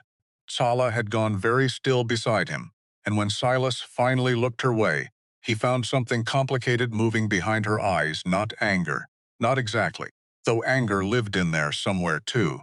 Something closer to grief revisited, an old wound she'd carried her whole life suddenly finding, unexpectedly, a face and a name to attach itself to. I was already grown when it happened, she said quietly. Old enough to ride with the others, though I was not there myself that day. But I remember the mourning. Every band within riding distance mourned that season. My mother lost cousins, elders who had taught her the old songs. She looked at Silas, something raw and searching in her expression. You were there. I was there. He held her gaze, didn't look away from it, though everything in him wanted to. Wasn't the one who gave the order. Doesn't make me innocent of it. I followed. I could have refused. Didn't understand yet, that morning. That refusing was even a choice a soldier was allowed to make. Understood it about an hour too late, and an hour too late doesn't undo anything. No, she agreed. It does not. A long pause, the fire crackling between them, before she reached over and laid her hand, deliberate, over his. But it also does not make you the man who gave the order. I have spent these past weeks learning the difference between the two kinds of men. Silas Barrow. I do not intend to forget it now, over a truth I have only just learned tonight. Something in his chest, coiled tight for 4 years around exactly this fear that the truth, once spoken plain, would cost him the very thing he'd only just started to believe he might be allowed to keep. Finally, slowly, began to loosen. He's not hunting Sala, Silas said slowly, the shape of it assembling itself in his mind even as he spoke it aloud. Or not only. He's hunting me. Been hunting me, maybe. Longer than I knew to look for it. And Sala being here, being tied to this ranch, just gave him a reason that looked like business instead of what it actually is. Revenge, Sala said quietly. Or fear. Sometimes they wear the same face. Both. Maybe. Elan rose. Slow, weathered joints. Protesting the movement. And looked out toward the dark horizon. Where, somewhere south, the man in question was no doubt already turning his own patient calculations over in his mind. Whatever he calls it, we are no longer simply protecting my daughter from a bounty. We are protecting a witness from a man who has already proven, once, exactly how far he will go to make sure the truth never reaches a courtroom. Silas sat with that a long moment, the weight of it settling into him slower and heavier than anything the dawn trial had asked of his body. Then he's not going to stop, he said. Not with words. Not with waiting. He's going to come here, and he's going to come with everything he's got. Because a man like that doesn't leave a loose thread like me hanging once he knows exactly where to find it. No, Elan agreed. He will not stop. Then we'd best be ready before he decides it's time. The days that followed took on a different shape, entirely no longer the slow, healing rhythm of the ranch's first weeks, but something sharper, more deliberate. Both sides of an uneasy new alliance, working now toward a single shared purpose. Elan's warriors helped Silas reinforce the cabin's defenses, showed him how to read the land around the ranch for the approach routes a man like Drummond would favor, taught him things about patience and ambush that 4 years of soldiering had only half prepared him for. In turn, Silas shared what he knew of Drummond's tactics, the man's preference for overwhelming numbers, his patience, his willingness to wait for exactly the right moment, rather than rush a fight he wasn't certain of winning. Tavarro, of all people, proved the most unexpected thaw. Silas found him on the third morning, alone by the corral, running a hand along the fence rail, with the particular focus of a man trying to understand something he didn't want to admit interested him. You built this yourself, Tavarro said. Not quite a question. Not quite an accusation either, though it carried the ghost of one. Every post took the better part of 2 summers. It is well made. Tavarro said it grudgingly, like the compliment cost him something. For a fence. High praise, coming from the man who held a knife to my throat 3 days back. Something flickered across Tavarro's face, not quite embarrassment, but close enough to it. That was not personal. Felt fairly personal from where I was standing. It was the trial. It required Tavarro searched for the word jaw. Tight. It required conviction. I gave it conviction. You gave it a great deal of conviction. A long pause. Then unexpectedly, the corner of Tavarro's mouth twitched, not quite a smile but adjacent to one. My brother would have liked you. He also had a gift for saying uncomfortable things in a calm voice. The humor faded as quickly as it came, something older and sadder moving in behind it. He died believing every white man who ever smiled at him was already planning how to profit from it. I have spent 4 years agreeing with him. And now I do not know what I believe. Which is worse, in its way, than knowing and being wrong. Tavaro studied him a moment longer. Teach me to use that pistol properly. The one you carry. My rifle is good at distance. It is not good in a house, in close rooms. If this ranch is where the fighting comes. Didn't figure you'd want lessons from me. I do not particularly want them. Tavaro's mouth twitched again, more genuine this time. I want to still be alive next week. Those are not always the same wish, but today they happen to agree with each other. Silas found himself laughing, surprised at it, the sound catching him off guard, the way it always seemed to, out here lately, and spent the better part of that afternoon walking Tavaro through the pistol's particular mechanics, the two of them trading terse, careful sentences that slowly, grudgingly, began to sound less like negotiation and more like the beginning of something neither of them would have called friendship yet, but which was, unmistakably, no longer quite hostility either. Tala watched the whole exchange from the porch, arms crossed, an expression on her face that Silas couldn't quite read until she caught him looking and offered the explanation herself. Tavaro has not laughed since his brother died, she said quiet. Once Silas had joined her that evening. Not truly. Not the way he laughed today, at whatever foolish thing you said about the pistol jamming. Wasn't trying to fix that particular wound. Just teaching a man to shoot straight. I know. That is what makes it matter more, I think. You were not trying. She looked out at the campfires, dotting the dark like fallen stars, settled too close to the earth. My people have a saying. A wound tended without expectation of thanks heals cleaner than one tended for reward. I did not understand it fully until I watched you these past days. You do not do kindness to be seen doing it. You simply do it, the way you mend a fence, because it needs doing. Didn't realize I was under such close observation. You are always under close observation, Silas Barrow. You simply do not usually notice. A faint, teasing edge crept into her voice, cutting the weight of the moment before. It is one of your more endearing flaws. Didn't know I had endearing flaws. Thought they were just flaws. No. She glanced at him sideways, something warm and unguarded, passing briefly across her face, before she caught it and pulled it back, careful, the way she was careful about most things that mattered to her. Some of them, at least, have become rather endearing. He didn't have a ready answer for that. Didn't try too hard to find one, either. Just let the silence sit between them, comfortable now in a way it had taken weeks to earn, while somewhere behind them Tavaro's low, unpracticed laugh carried once more across the yard, proof that even in the shadow of what was coming, some things could still, stubbornly, insist on healing. But even alliance and preparation couldn't answer every question, and one morning, riding the perimeter with two of Elon's scouts to check on rumors of movement near town, Silas found the answer to a question he hadn't thought to ask yet. They'd left before light, Deska and a second scout named Paloma, flanking him at a careful distance. Moving through terrain, Silas had ridden 100 times but never quite seen the way they saw it. Every rise a possible vantage, every wash a possible ambush. The whole landscape reorganized in his mind by weeks of their patient teaching.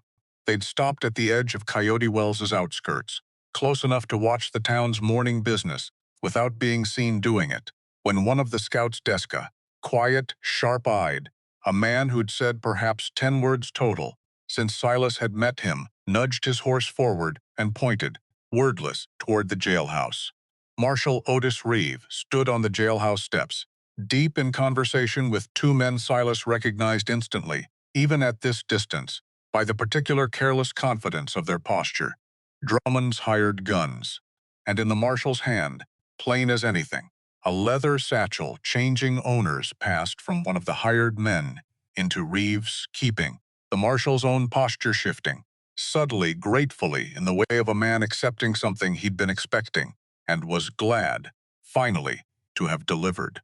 That's money, Silas said low. That's not law business. That's a payoff. Deska said nothing. Didn't need to. The scene spoke plainly enough on its own. They watched a few minutes longer, long enough to see Reeve fold the satchel into his coat, and turn back into the jailhouse, without so much as a backward glance at the men who'd handed it to him the easy, unhurried motion of a man for whom this transaction was neither new nor especially troubling to his conscience. Territory law's not going to help us, Silas said. Once they'd ridden clear of the town, the weight of what he'd seen settling cold and certain into his chest. Not while the marshal's taking Drummond's money. Whatever happens at that ranch, whatever Drummond does to get what he wants, there won't be a badge in 40 miles willing to call it anything but justice, long as the price stays right. Back at the ranch, the news landed among Elon's council, with grim, unsurprised nods, confirmation, apparently, of something they'd long suspected about the territory's particular flavor of law and order. Then we do not look to the law for protection, Elon said. We never truly did. We look only to ourselves, and to whatever allies prove themselves worth the trust. His eyes found Silas, steady, something that had grown, slowly, cautiously, into genuine respect over these past difficult days. You have proven yourself worth it, Silas Barrow. Whatever comes next, my warriors stand with this ranch, not for the bounty on my daughter's head, for the truth you have carried, and the truth this colonel has spent years trying to bury. Then we'd best make sure he doesn't get the chance to bury it any deeper.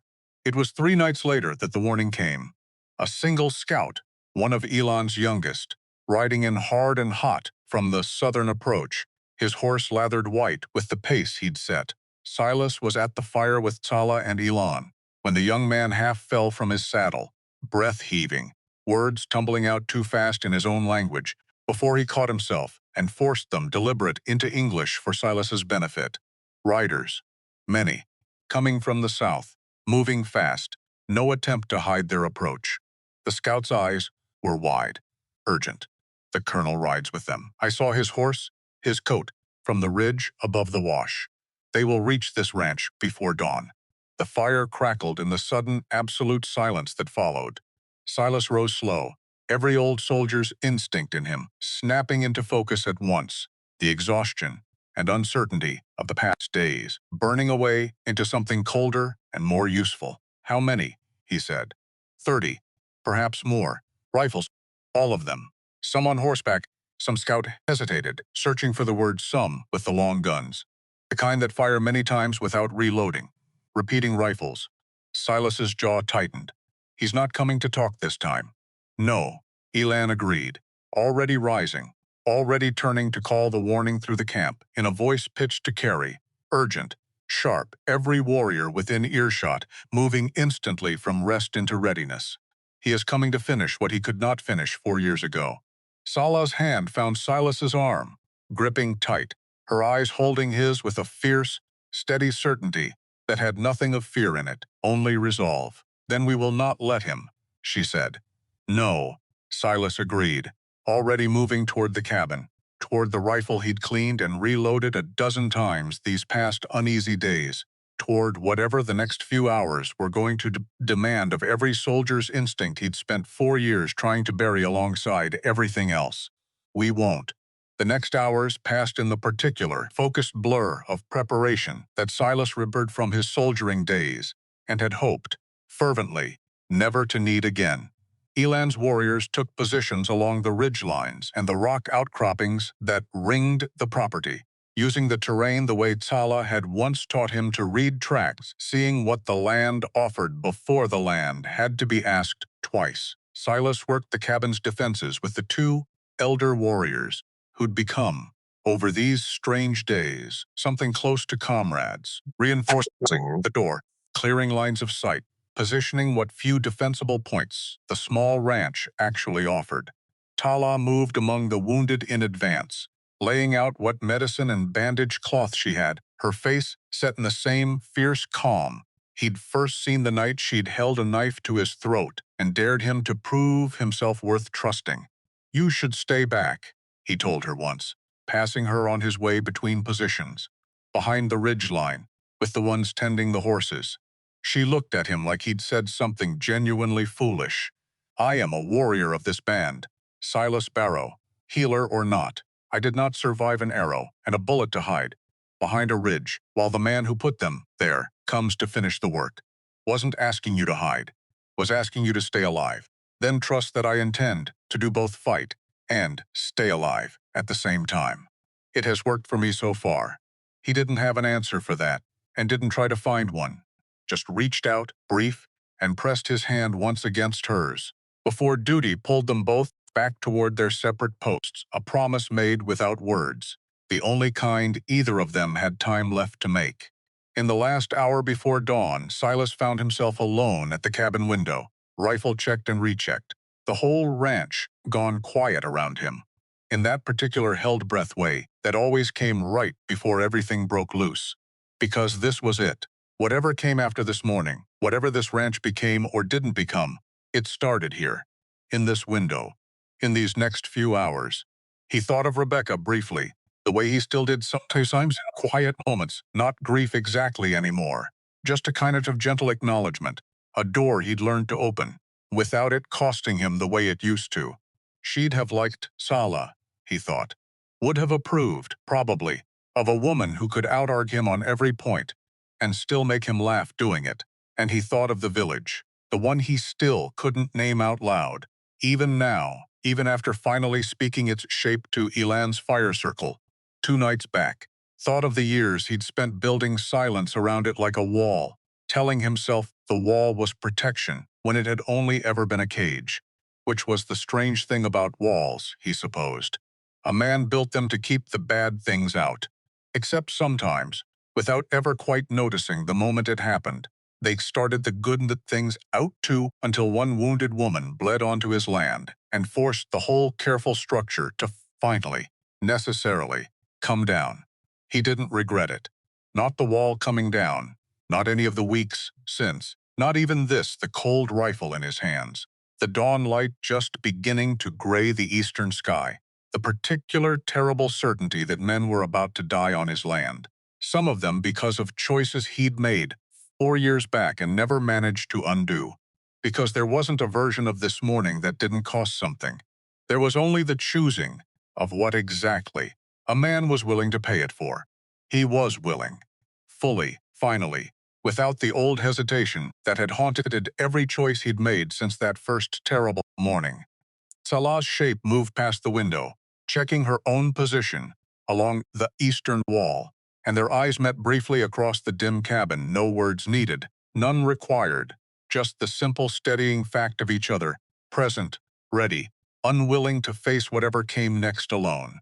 Dawn came gray and cold, the way it always did in the hour, before the sun actually committed to the sky, and it was in that gray, uncertain light that the first riders crested the southern ridge.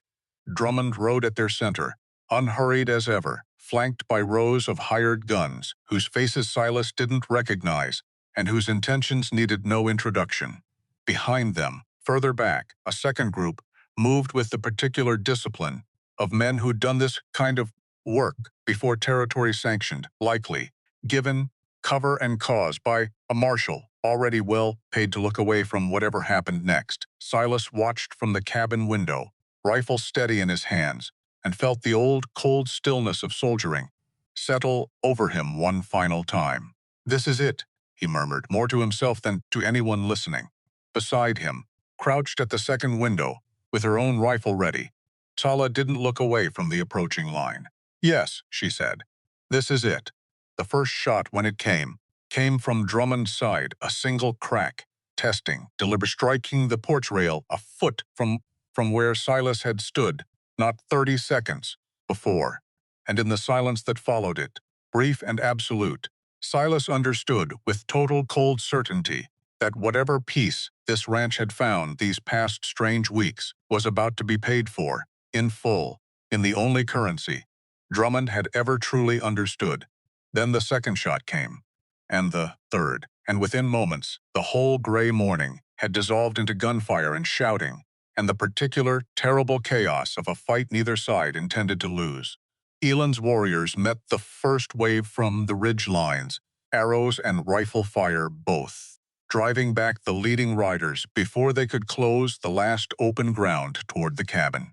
Silas fired from the window, steady, economical, every shot the product of instincts he'd spent 4 years trying to forget he still carried, while, beside him, Salah's own rifle spoke with a precision that would have startled him. Once, before he'd watched her drop a coyote clean in the dark with the same steady hand. Left flank, she called sharp, seeing what he hadn't yet. 3 riders, moving around the corral. He shift-fired. One rider, going down hard while the other 2 scattered out wide, and there was no time for anything else. No time for thought beyond the next shot and the one after that. The whole world narrowed down to smoke and noise, and the desperate, focused rhythm of survival. Somewhere in the chaos, he caught sight of Drummond himself, still mounted, still unhurried even now, directing his men from a distance with the same patient, calculating stillness. Silas remembered from 4 years back a man who fought wars the way other men played chess, moving pieces, never risking himself until the outcome was already decided. Coward, Silas muttered, low, bitter, and fired a shot that came nowhere close but felt, in that moment, like the only honest thing he had left to offer the man. The fight ground on, brutal and close. The ranch's small defenses tested past anything my son Silas had imagined when he'd first started reinforcing that door 3 days back. Warriors fell on both sides. He saw it happen, saw the particular terrible cost of it play out in real time, and felt every one of those losses land somewhere deep and permanent, a debt he understood, even in the chaos, that he would carry alongside everything else for the rest of his life. And then, through the smoke and noise, he heard Salah's voice change, not fear, nothing so simple as fear, but a sharp, urgent warning that cut through everything else, demanding his attention. Silas, behind you. He turned, too slow, the world narrowing to a single terrible instant, and found himself staring down the barrel of a rifle held by one of Drummond's men who'd somehow, in the chaos, made it past the cabin's defenses entirely, close enough, now that there was no time left for anything but instinct. The shot that rang out in that frozen half-second didn't come from the rifle aimed at him. It came from beside him, from Salah, moving faster than thought, her own weapon finding its mark, a half-breath before the other man's finger could finish its own fatal motion. The man crumpled. Silas stood there a moment, heart slamming, staring at the space where death had stood so close he could have named its exact shape, and then at Salah, her rifle still raised, her breathing hard and fast, her eyes holding his with something fierce and frightened and entirely unwilling to look away. "You are not allowed to die," she said, low, furious, the words torn out of her rather than chosen. "Not now. Not after everything. I forbid it," Silas Barrow wasn't planning on it. He managed, rough, and there wasn't time for anything more than that. The fight still raging around them, the morning still far from decided, but something passed between them in that single frozen breath that neither the smoke nor the gunfire nor whatever came next was going to be able to unmake. Then the moment broke, and the battle pulled them both back under. Elan's voice carried across the ridgeline, sharp and commanding, redirecting a dozen warriors toward the eastern approach, where Drummond's second wave the territory's sanctioned men, the ones wearing something closer to official cover, had begun working their way around the corral in a slow, deliberate flanking movement. Silas saw it happening a half-second before he heard Elan call it, some old soldier's instinct reading the shape of the attack before his conscious mind had finished naming it. "They're trying to split us," he said, already moving toward the door. "Cut the cabin off from the ridge. Isolate us both. Then we do not let them." Salah was already reloading, hands steady despite everything, despite the chaos still roaring outside every window. "Go. I will hold this side. Not leaving you alone in here. You are not leaving me alone. You are trusting me to do what I have done my whole life." Her eyes found his, fierce, certain, brooking no argument. "Go, Silas. Close that flank before it closes around us both." He went.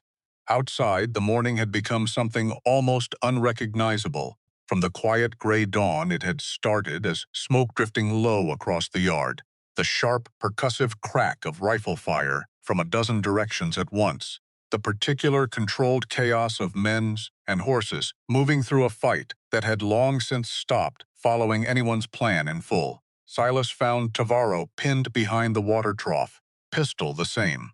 Pistol Silas had spent an afternoon teaching him empty and useless in his hand. Three of Drummond's men advancing steady and confident across the open yard toward him.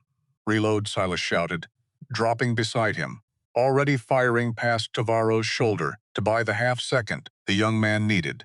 Empty, Tavaro snarled back, fumbling cartridges with hands that weren't quite steady. I fired faster than you taught me to. Then fire slower next time, if there is a next time. There will be a next. I intend to insist on it.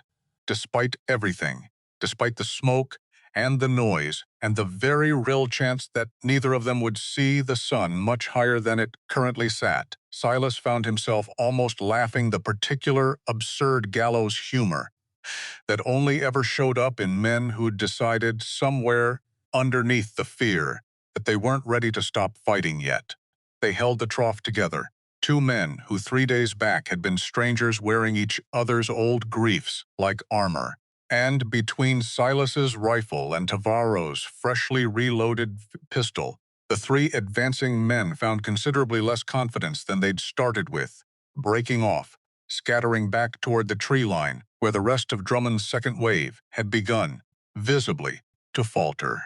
Because that was the thing about hired guns, Silas thought, firing again, watching another rider peel away, rather than press an advance that was costing more than it was earning. They fought for money.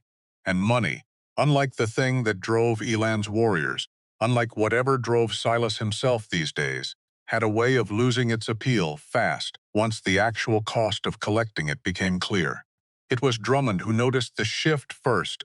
Silas saw it happen, saw the moment the colonel's careful, unhurried composure finally, fully cracked, watched him spur his horse forward from the safe distance he'd been directing from, no longer content to move pieces from behind the board. Barrow. Drummond's voice cut across the yard, raw now, stripped of its earlier pleasant menace. This ends today. One way or the other, it ends today. Agreed. Silas called back, and found, standing there in the smoke with a rifle in his hands and 4 years of buried guilt finally rising to meet the man who'd caused it, that he meant the word with a certainty that had nothing left of fear in it. He moved toward the sound of Drummond's voice, half walking, half running, cutting across ground, still churned by hooves and gunfire, past Elan directing warriors with the same fierce, controlled authority he'd shown at the trial, past Paloma binding a wound in another warrior's shoulder with quick, practiced hands. The whole ranch had become a single sprawling battlefield, and somewhere at its center, Silas understood, the actual fight, the one that had been 4 years in the making, was waiting for him. Drummond met him in the open ground between the cabin and the corral, both men's rifles empty or near enough, the fight between them narrowing, suddenly terribly, to something closer to what it had always actually been underneath the years and the distance, and the careful denial one's unfinished business with another. You could have looked away, Drummond said, breathing hard, blood already darkening one sleeve from a wound Silas hadn't seen land. Could have kept your head down on this little ranch of yours and let the territory handle its own business. Instead, you made yourself part of it. Made myself part of it the morning I followed your order, Silas said. Everything since has just been me trying to undo that mistake, one honest thing at a time. Honest. Drummond's laugh came out ragged, more grimace than sound. There's no honesty in this territory, Barrow. Never was. Just men who know how to survive it, and men who don't. Maybe. Silas raised what was left of his strength, his resolve. Everything 4 years of buried guilt had finally decided to become. But there's still a difference between surviving it and deserving too.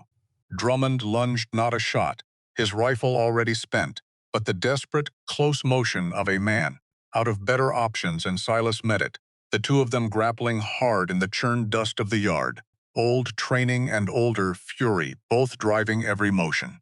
It ended fast, faster than 4 years of dread had prepared Silas to expect. Drummond's own exhaustion and blood, loss, finally, decisively, giving out beneath him. The colonel going down hard with Silas's forearm locked tight across his throat, close enough to finish it, close enough that some old wounded part of Silas wanted nothing more than to. He didn't do it, Drummond rasped, defiant even now, even flat on his back in the dust, with everything he'd built collapsing around him. Finish it. You've earned the right. No, Silas said low, and found, even now, that the word cost him less than he'd expected. You don't get to die quick and quiet, Drummond. Not after what you did. You're going to stand in front of a courtroom and say it out loud, every bit of it, where the whole territory can hear exactly what kind of man you really are. Something like fear, real fear, finally showed plain in Drummond's eyes, the first honest thing Silas had seen there in either of their two meetings. Without their leader, without the calm, patient direction that had held the whole assault together, Drummond's remaining men broke fast, scattering back toward the southern ridge in a chaotic retreat that Elon's warriors harried only far enough to be certain it wasn't a feint. Within minutes, the gunfire had thinned to nothing. Then silence, the particular, ringing silence that follows any fight loud enough to leave a man's ears aching in its wake. Silas knelt there in the dust a long moment, forearms still braced against Drummond's throat, listening to that silence settle over the ranch, before Tala's voice, close and urgent, finally broke through it. Silas. He looked up. She was running toward him across the yard, rifle still in hand, dust and smoke smeared across her face, and something in the sight of her alive, whole, unbroken, despite everything the morning had thrown, at both of them, undid something in his chest that 4 years of careful silence had never quite managed to touch. He rose, leaving 2 of Elon's warriors to bind Drummond and haul him toward the cabin, and met her halfway across the yard, and for a long moment neither of them said anything at all, just stood there in the settling dust and the thin morning light, holding on to each other, like the ground itself might still give way beneath them if they let go too soon. "You're hurt," she said finally, pulling back just enough to check him over, quick and practiced, the healer in her never quite off duty even now. "Nothing that won't mend. You?" "The same." She looked past him, toward the cabin, toward the bound, bloodied shape of the man who'd hunted them both across 4 years and half a territory. "It's over." "Not quite." Silas followed her gaze, watching 2 warriors haul Drummond up onto unsteady feet, watching the colonel's eyes find his own across the yard, still defiant despite everything, despite the blood and the bindings and the ruin of every careful plan he'd built. Man like that doesn't fall alone. Whatever he's been part of the marshal, the money, the whole rotten machine behind it, he's not the only one who ought to answer for it. The ranch, in the hour that followed, became something closer to a battlefield's grim aftermath than any place Silas had ever wanted his home to resemble, wounded, tended in the yard.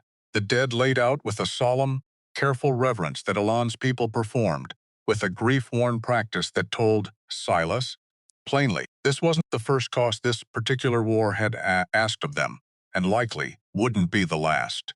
Tavarro moved among the wounded, with a steadiness that belied the fear Silas had seen in him behind the water trough not an hour before, and Elon himself, moving slower now, the weight of the morning showing plain in every line of his face, found Silas near the porch as the sun finally fully climbed clear of the ridge. "You held," Elon said.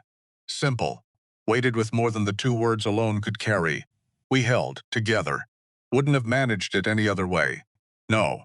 The old man's eyes moved toward Drummond, bound now on the porch steps, silent, watching them both with an expression Silas couldn't quite read. Not defeat, not yet.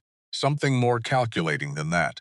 Something that made the cold place in Silas's chest refuse to fully unclench, despite the morning's costly victory. "This is not finished, Silas Barrow. A man like this does not act alone, and a man like this does not fall without others, somewhere, already planning how to protect what remains of what he was building." Silas looked at Drummond a long moment, at the blood, the bindings, the ruin, and beneath all of it, still that same patient, calculating stillness that first pulled a young soldier's trust years back, and had never once, in all the years since, fully let go of what it had taken. "Then we'll find them," he said. "Whoever's left standing behind him. However long it takes. Beside him, Salah's hand found his, steady, certain, the same quiet strength she'd offered him every difficult hour, since the night he'd carried her in off the rocks. Together, she said. Together, he agreed. And somewhere behind them, on the porch steps, Colonel Absalom Drummond watched the two of them with eyes that held, despite everything, despite capture and blood, and total, humiliating defeat, one final, patient calculation, still turning quietly behind them, the look of a man who understood that even now, even here, the truth he'd spent 4 years trying to bury, still had one more secret left, to give up before this was finally, completely over. The morning after the battle came slow and gray, the way mornings do when a place has spent its worst on the day before and has nothing left to offer but ache and ash.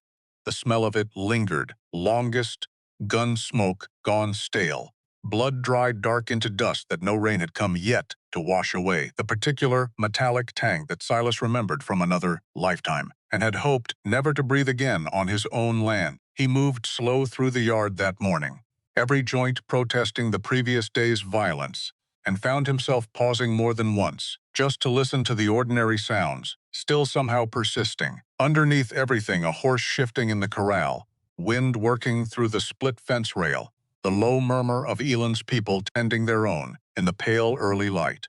Silas moved through the yard counting costs. He hadn't let himself count during the fighting itself. 3 of Elan's warriors gone. Others wounded bad enough that Salah and 2 of the elder healers worked through the night and into the dawn without stopping, hands steady even when their faces weren't. The cabin's door hung crooked on one hinge. The corral fence had taken enough stray fire that half of it would need rebuilding from the ground up. Because that was the truth nobody told you about winning. Winning still cost. Sometimes it cost almost as much as losing would have. He found Elan standing over the 3 dead, wrapped now in blankets the women had brought from the camp, waiting for whatever rites the band would give them once the living had been tended first. The old man's face had gone still in a way Silas recognized, not numbness, nothing so simple as that, but the particular controlled grief of a leader who couldn't yet afford to grieve fully, not with wounded still teething him, not with the morning's business still unfinished. "I'm sorry," Silas said. Simple, inadequate, the only words he had. They knew the cost when they rode here. Elan didn't look away from the blanketed shapes. "That does not make it lighter to carry. It only makes it honest. Still my fault, some of it. Wouldn't have happened at all if Drummond wasn't chasing a debt that belongs to me." Elan turned then, and something in his weathered face had shifted, not absolution, exactly, but something adjacent to it. "You did not put the bounty on my daughter's head, Silas Barrow. You did not order the massacre that made this man what he became. You have spent 4 years carrying a guilt that was never entirely yours to carry alone, and I think, if I am honest, you will go on carrying pieces of it whether I tell you to set it down or not." A pause. "But you stood beside my people yesterday, bled beside them. That is not nothing. That is not something a debt requires. That is something a friend gives freely." Silas didn't trust his voice enough to answer that right away, because he'd spent 4 years believing the debt could never be paid down. Not really. Not in any coin that mattered. And here was a man who'd buried 3 of his own people yesterday, telling him plainly that some part of the ledger had already balanced itself in ways Silas hadn't thought to look for. "Thank you," he managed finally. "For that. For all of it." Elan nodded once and turned back to his dead, and Silas left him to the particular private grief a leader owed the ones who trusted him enough to follow. Drummond was where they'd left him bound to a post near the corral. Wounded shoulder, wrapped in cloth. Salah had grudgingly, professionally, insisted on cleaning despite everything the man had cost her people. He looked smaller in the morning light, older, the patient, calculating stillness that had defined every encounter Silas had had with him, now shot through with something raw, something closer to fear, finally allowed to surface once there was no audience left worth performing composure for. "Come to gloat, Barrow. Come to talk." Silas crouched a few feet off, close enough to speak low, far enough to keep his own temper honest. You're going to hang, Drummond. Or face a judge who decides different, though I wouldn't bet heavy on that outcome given what you tried here. Question is whether you hang alone, or whether the man who's been paying for all this goes down alongside you. Something flickered behind Drummond's eyes. Calculation still, even now, even bound and bleeding. The habits of a lifetime didn't die easy, apparently, not even facing a rope. Why would I give you a name? Because you're a man who spent his whole life protecting himself first, Silas said. Loyalty's never been your particular virtue. Whoever's been funding this, paying the marshal, paying the bounties, letting you run this whole operation like it was legitimate business, that man's going to let you swing for it and never lose an hour of sleep over the decision. You know that better than anyone. Question is whether you'd rather go down protecting a man who'd sell you out in a heartbeat, or go down having at least made him pay something for it, too. The silence stretched long, Drummond's jaw working, some final calculation playing out behind eyes that had run out of easy moves. Pruitt, he said finally. Quiet. Bitter. Commissioner Walter Pruitt, Territorial Land Office. He's the one funding this has been for 2 years now, ever since the railroad survey came through and marked half this territory as prime right-of-way. Man's been buying up claims through fronts, using the bounty program to clear Apache land faster than any legitimate settlement could manage, and pocketing the difference when the railroad pays out for right-of-way he's already secured for pennies. Drummond's laugh came out ragged, humorless. I was just the hired gun who made the clearing efficient. He's the one who's been getting rich off it.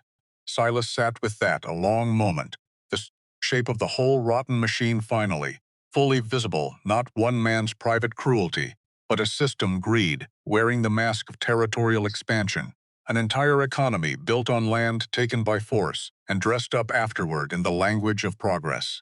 That's testimony, he said slowly. Real testimony. Enough to bring down more than just you. Enough to bring down both of us. If you're fool enough to think anyone in this territory will actually listen to an Apache woman and a rancher with a grudge over a sitting commissioner. Drummond's eyes had gone hard again, some of the old composure returning now that he'd made his choice. Pruitt's got friends in Prescott, judges, newspapermen who owe him favors. You go up against that with nothing but my word and your own broken conscience, you'll find out exactly how little either one is worth against a man with real money behind him. Maybe. Silas rose, looked down at the man who'd haunted 4 years of his life, and found for the first time that the sight of him no longer carried the same crushing weight it once had. Or maybe a man who spent this long, running from the truth finally decides it's worth the risk of speaking it plain, whatever it costs him. Won't know till we try. He left Drummond bound and brooding by the corral, and found Sala on the porch steps, exhaustion carved deep into her face, but her eyes sharp and alert despite it, listening to every word that had passed between the two men. You heard, he said. Enough of it. She studied him carefully. You mean to go to Prescott, testify before whatever authority will listen. Don't see another way to finish this properly. Drummond hangs or doesn't. That's the territory's business to decide. But Pruitt walking free, going on buying up land and paying for more of what happened here, that's not something I can just let stand. Not now that I know his name. It is dangerous. Drummond is right about that much, at least. A commissioner with money and friends does not fall easily, and he will not simply allow himself to be exposed without a fight. Probably not. He met her eyes. Steady.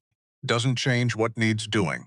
She was quiet a long moment, and when she spoke again, her voice had gone lower, more careful. Then I am coming with you.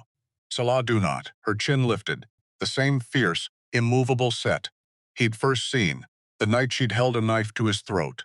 I am not asking permission, Silas Barrow. This is my land, too. My people's blood is in that ground behind us, and my grandmother's cousins died in the very village you carry as your own private guilt. If there is a chance, even a small one, to see the men responsible finally answer for it, I mean to stand in that room and watch it happen.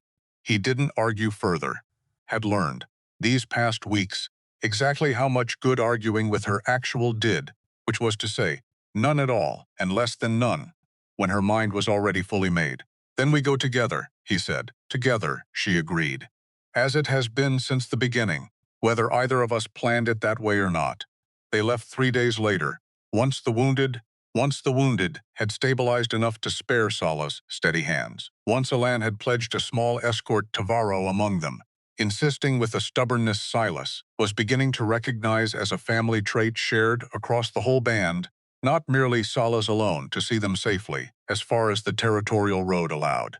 The ride to Prescott would take the better part of a week, the landscape shifting slow beneath them, from the dry basin of home into rockier, greener country, pine-studded hills, rising unfamiliar and cool against a sky that seemed, somehow, to carry less weight in it the further they traveled from everything that had happened.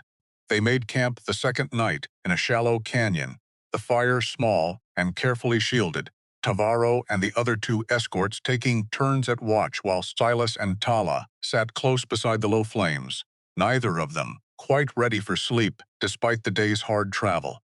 "You are afraid," Tala said. "Not a question. I can see it, even in the firelight. Not afraid. Exactly.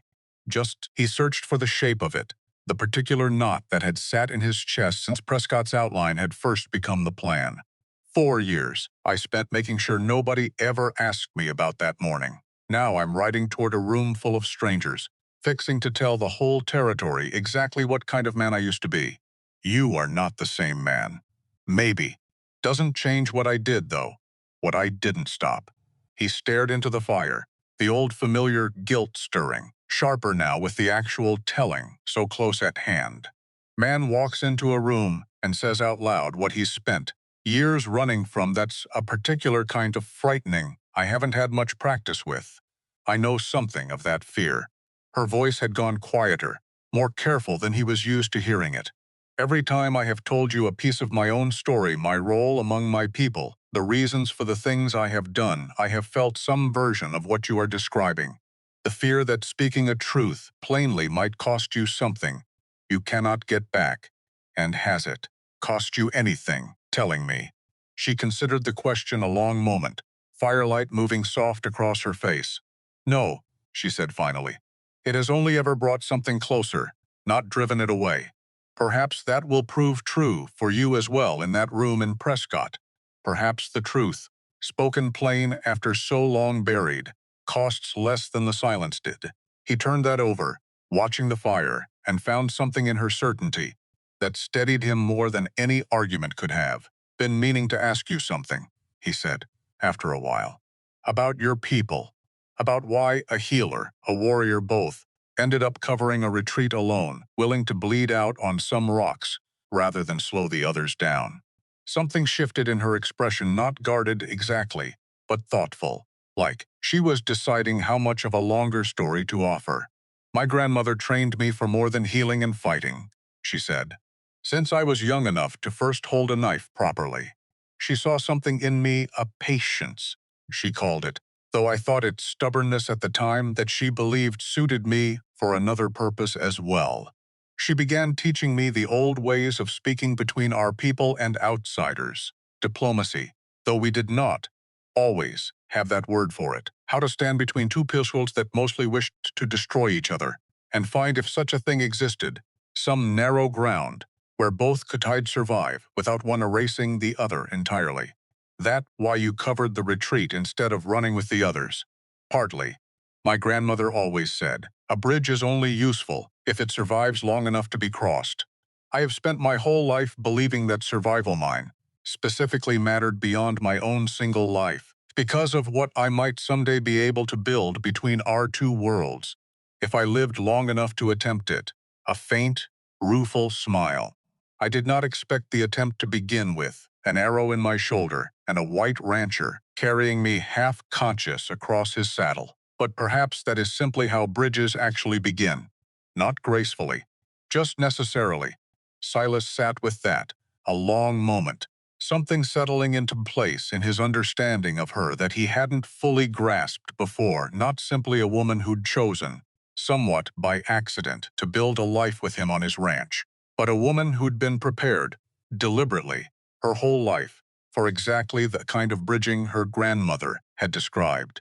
And their whole strange story, the wound, the healing, the alliance, even this journey toward Prescott, had become, without either of them fully planning it, precisely that bridge, built one difficult, necessary choice at a time.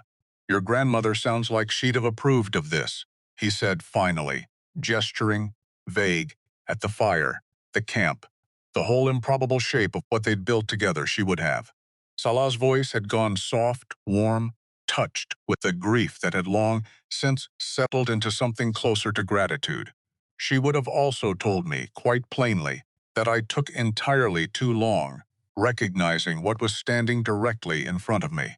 He laughed quiet and reached for her hand across the small space between them, and for a while neither of them spoke further, content to let the fire and the mountain silence hold. Whatever words weren't yet necessary. Trouble found them on the third day. Deska spotted it first riders, shadowing their route from a ridge to the east, careful, deliberate, keeping just far enough back to avoid easy confirmation, but close enough to mean something other than coincidence. Because coincidence didn't explain 3 separate sightings across 2 hours, didn't explain the particular patient way the shadow riders adjusted their pace to match the party's own. Pruitt, Silas said low, once Deska had reported it. Word must have already reached Prescott. Man's not fixing to let a witness ride in clean if he can help it. Then we do not ride clean, Tavaro said, already checking his rifle with the same careful competence he'd shown. At the water trough, weeks back, we ride ready. They made a show of settling camp early that evening, fires built visible and unhurried in a shallow clearing, while Tavaro and one of the other escorts slipped out under cover of the gathering, dark, to circle wide and confirm exactly what they were dealing with. Silas sat close to the fire with Sala, rifle within easy reach, every old soldier's instinct fully awake despite the deliberate calm he kept plastered across his face for the benefit of anyone watching from the ridgeline. You are doing the thing again, Sala murmured, where your face says calm and your hands say something else entirely. Man's got to keep some habits. Not tonight, perhaps. Tonight I would rather know honestly how worried to be. He considered lying, decided in the end that 4 years of silence had cost him enough already, worried enough. If it's 5 or 6 men, we handle it. If it's more, he didn't finish the thought, didn't need to. Tavaro returned near midnight, moving low and silent through the dark until he was close enough to speak in barely more than a breath. 4 men, hired guns, by the look of their gear. Not territorial law, not soldiers, waiting in the rocks above the trail, roughly a mile ahead. They mean to take the road before it splits toward town. Take or kill, Silas said. Kill, I would guess, given the care they are taking not to be seen doing it. Silas looked at Sala, at Tavaro, at the small, determined party that had ridden this far already on nothing but stubborn conviction and the thin hope that truth, spoken plainly enough, might actually matter to someone with the power to act on it. Then we don't take the road they're expecting, he said. They moved before first light, cutting wide through rougher country that cost them the better part of a day's travel, but kept them well clear of the ambush point. Deska and Tavaro, scouting a half-mile ahead at every turn to confirm the path, stayed clean.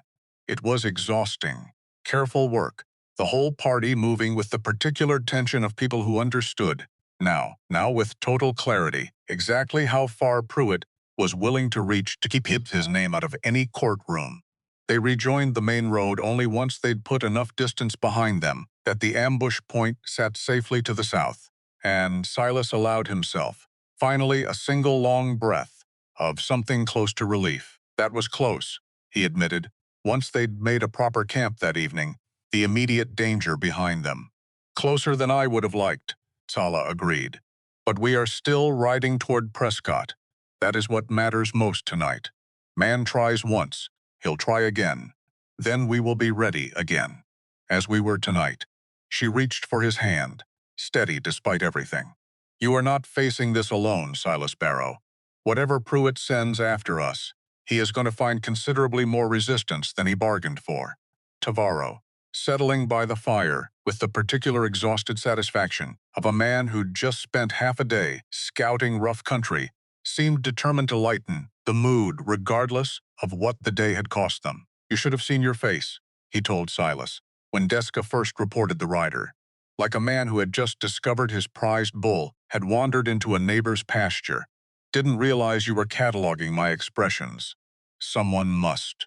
You give away a great deal for a man who believes himself unreadable." "That true," Tsala said, entirely too pleased with the observation. "I have long suspected as much. Both of you conspiring against me now." "Grand. Not conspiring." Tavaro's mouth twitched. "Merely comparing notes on a subject of mutual interest." "There's a subject of mutual interest now. There is very much a subject of mutual interest." Sala's eyes danced with something warm, despite the day's danger still fresh behind them. "You should hear what Elon's council says of you, when they believe you are out of earshot." "Do I want to hear it?" "Almost certainly not." She squeezed his hand, the humor softening into something gentler. "Though I promise, most of it is fond." "Most of it," Tavaro echoed, grinning now in a way that would have seemed impossible from the guarded young man Silas had first met at the edge of a siege circle weeks back.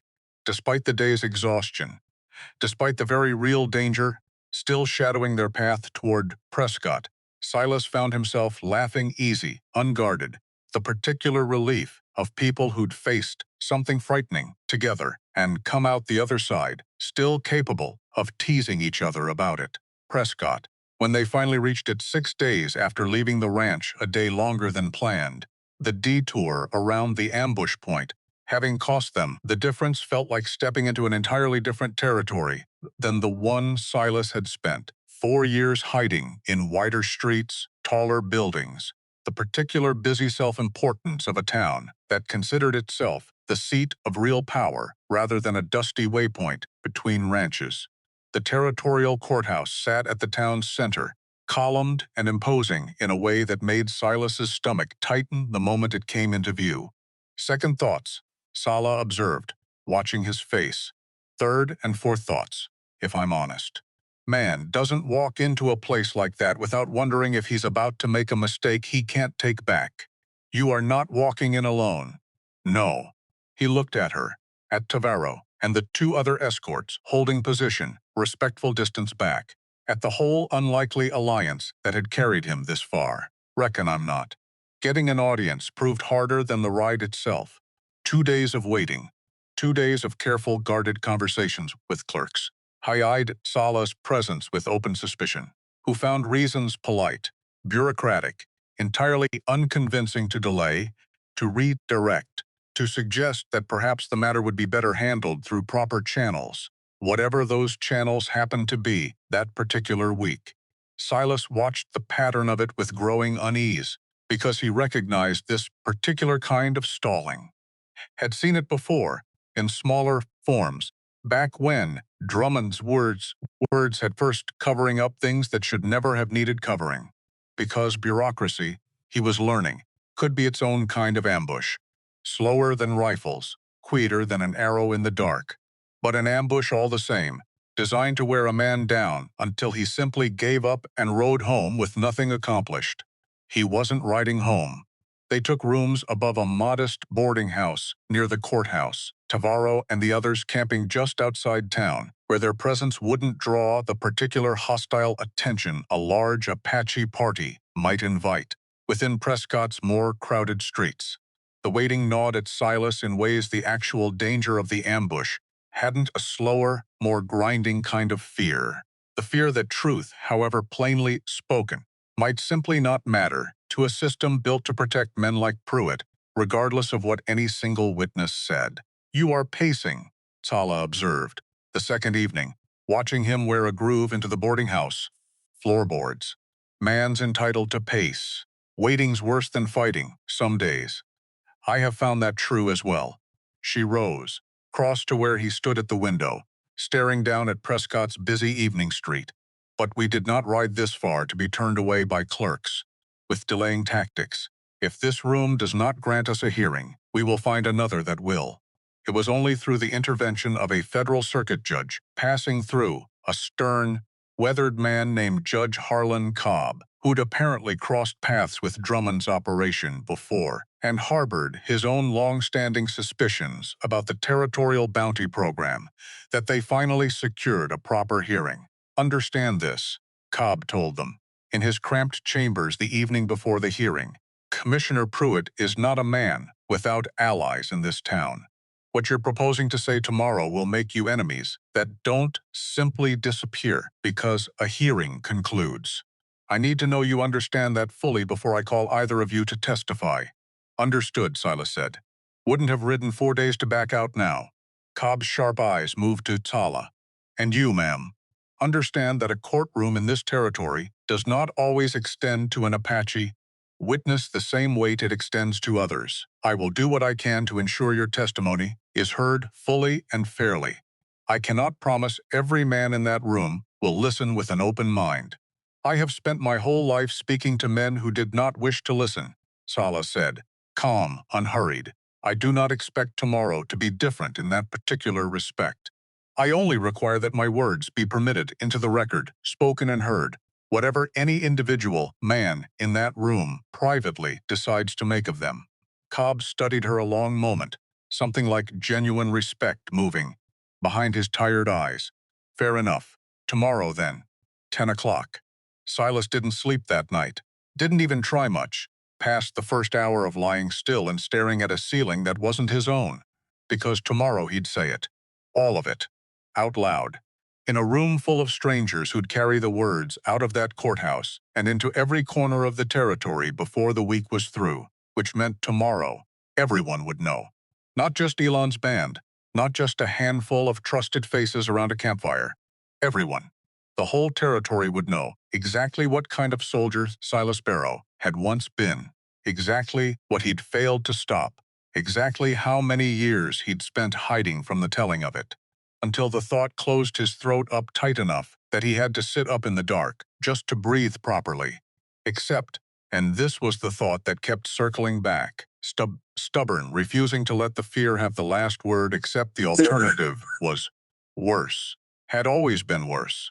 4 more years of silence, maybe 40, carrying it alone out on that ranch until it finally, quietly, wore him down to nothing at all. So he'd say it. Tomorrow. Whatever it cost. Rebecca crossed his mind too, somewhere in those dark hours. He wondered what she'd have made of it, a man who'd spent 2 years married to her, without once managing to say a hard thing plainly, now readying himself to say the hardest thing he knew to a room full of strangers. Probably would have told him it was long past time. Probably would have been right about it, same as she usually was. And he thought of Sala, asleep in the next room, trusting him enough to have ridden this whole difficult distance despite him, without once asking him to be anything other than exactly what he was: flawed, frightened, still learning how to carry the weight of his own history out in the open air. That thought, more than any other, was the one that finally let him close his eyes. The hearing room the next morning, filled faster than Silas had expected clerks, newspapermen alerted by rumors already circulating through town, a scattering of curious townsfolk drawn by whatever half-formed version of the story had already begun making its rounds.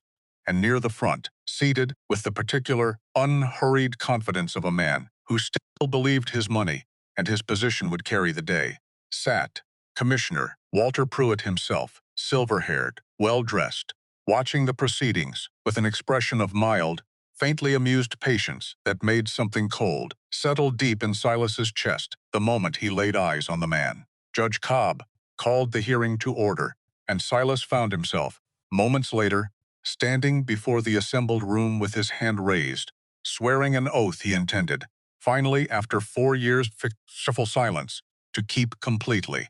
His hand was steady on the Bible. His voice, when he finally found it, was not out at first, anyway, because 4 years was a long time to keep a door shut, and a door didn't open easy just because a man had finally decided to try the handle. "Tell the court what you witnessed," Cobb said. "On the morning in question, under Colonel Drummond's command." Silas looked out at the room at the newspapermen, with their pencils ready, at Pruitt's still patient face, at Salah seated near the front, her eyes steady on his, offering him whatever strength her presence alone could lend, and began. He told it plain. Told it the way he'd told Alon's fire circle, weeks back, without embellishment, without asking for the room's sympathy, just the flat, careful truth of a morning that had haunted him for 4 years and had finally, mercifully, found its way into the open air where it belonged. The order given. The smoke where there shouldn't have been smoke. The silence afterward that had followed him every day since, all the way out to a ranch at the edge of nowhere that had never, not once, managed to be far enough away. Partway through, his voice caught, just once. A single word he couldn't quite push past his own throat, the weight of it fully landing, now that it had an audience, instead of only his own private conscience to answer to. He looked without meaning to, toward Sala. She didn't move, didn't need to, just held his gaze, steady, certain, the same fierce composure that had carried her through fever and knife edge, and a dawn trial neither of them would ever fully forget, and something in that steadiness reached across the room and found him exactly when he needed it. He finished the sentence, finished the whole account, every difficult piece of it, and by the time he'd spoken the last word, the room had gone very quiet. "And you connect this same Colonel Drummond," Cobb said, "to the bounty operation currently active in the Southern Territory." "Same man. Confirmed it myself, face to face, more than once these past weeks." Silas's eyes moved, deliberate, toward Pruitt, and Drummond's testified, under my own questioning, that the operation's been funded the bounties. The Marshal's silence, all of it by Commissioner Walter Pruitt, says the commissioner's been using the program to clear Apache land ahead of the railroad survey, buying up claims through fronts and pocketing considerable profit once the railroad pays out for right-of-way he'd already secured for a fraction of its worth. A man rose from beside Pruitt, his attorney, a sharp-featured figure in an expensive coat who'd clearly been waiting for exactly this opening. "Objection, Your Honor. This witness is repeating hearsay from a man facing capital charges of his own, a man with every incentive imaginable to shift blame elsewhere. Surely the court cannot weigh such testimony as anything more than a desperate prisoner's attempt to save his own neck." "Noted," Cobb said, unhurried.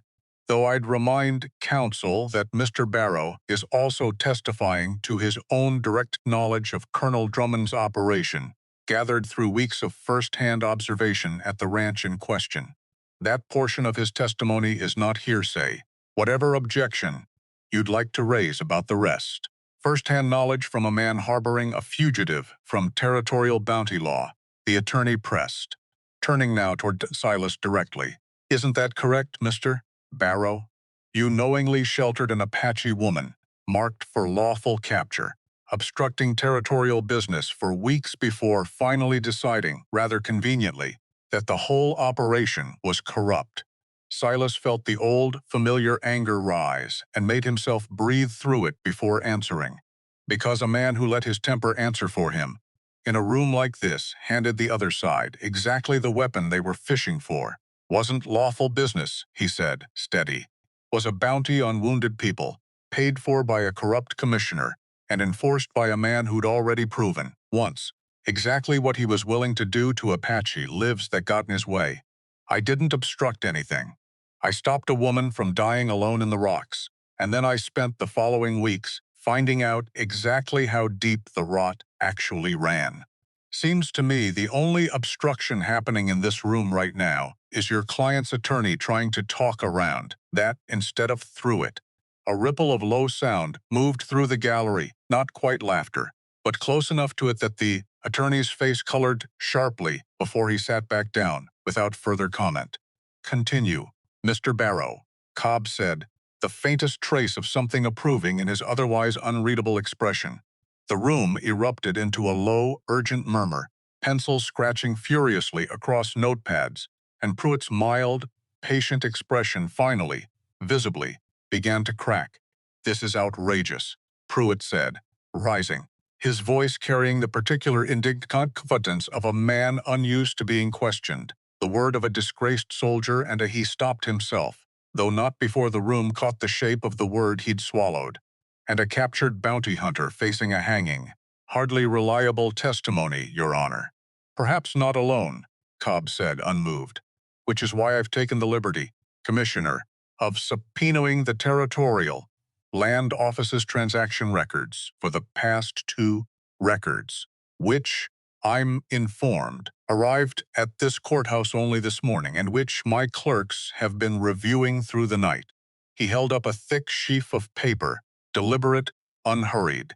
Records that show a rather remarkable pattern of land acquisitions, all clustered suspiciously close to the surveyed railroad route, all purchased through a handful of shell buyers that trace back, through some careful accounting, to accounts controlled by your office. Pruitt's face had gone pale, the confident mask finally, completely, sliding away. This woman, Cobb continued, gesturing toward Sala, has also offered to testify to the direct human cost of your operation, the deaths, the displacement, the particular terror inflicted on her people in service of your private profit. I intend to hear that testimony in full, Commissioner, and I intend to see this entire matter referred to federal authorities for further investigation, given the scope of what your own records appear to confirm. The room had gone electric now, murmurs rising into something closer to open uproar, and Silas watched with something that felt, finally, after 4 years, almost like peace, as the whole careful edifice Pruitt had built the money, the influence, the easy assumption that a commissioner's word would always outweigh a rancher's or an Apache woman's began, publicly, irreversibly, to collapse.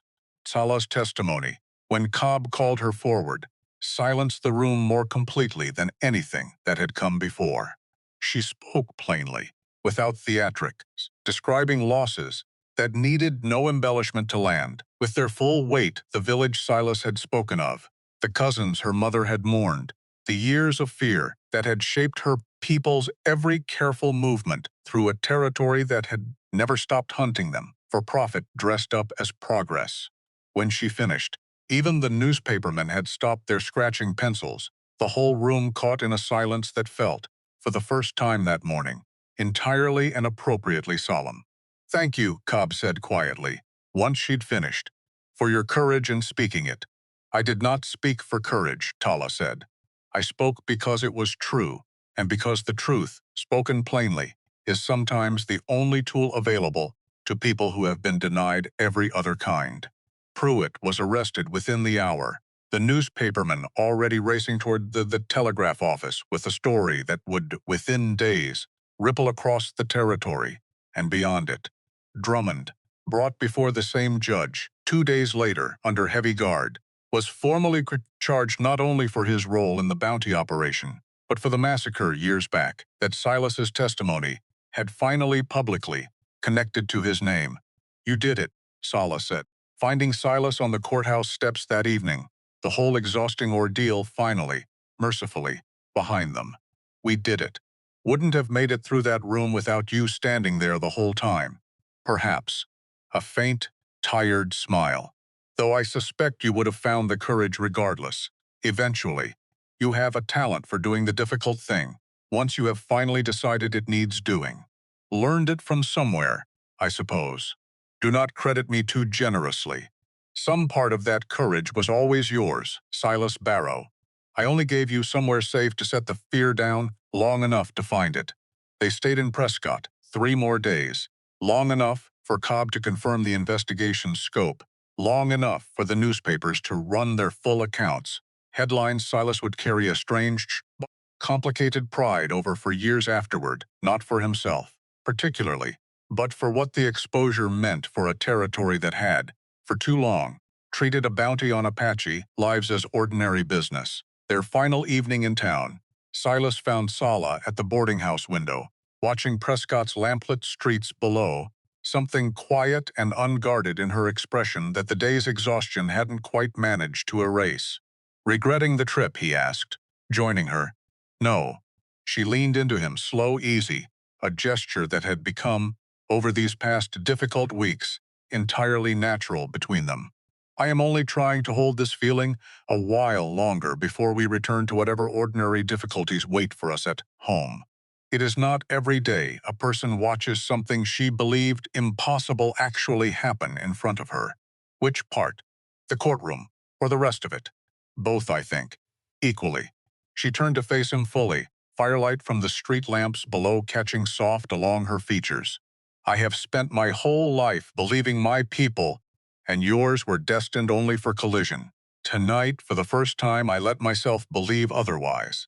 Fully, without reservation. That a dangerous thing to believe out here. Perhaps. But I find I am tired of only believing safe things, Silas Barrow. It has cost me more, over the years, than the occasional dangerous hope ever has. He kissed her then, slow and unhurried.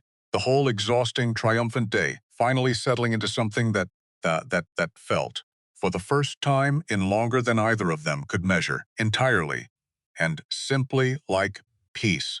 The ride home felt different than the ride out had lighter, somehow, despite the exhaustion, despite the lingering ache of everything the past weeks had cost. Tavarro rode close beside them for most of the journey, his usual guarded reserve, finally fully, dissolved into something that looked unmistakably like genuine friendship. My brother would have wanted to see this, he said, one evening, watching the fire. The man responsible finally named, finally answering for it, however the courts decide to punish him.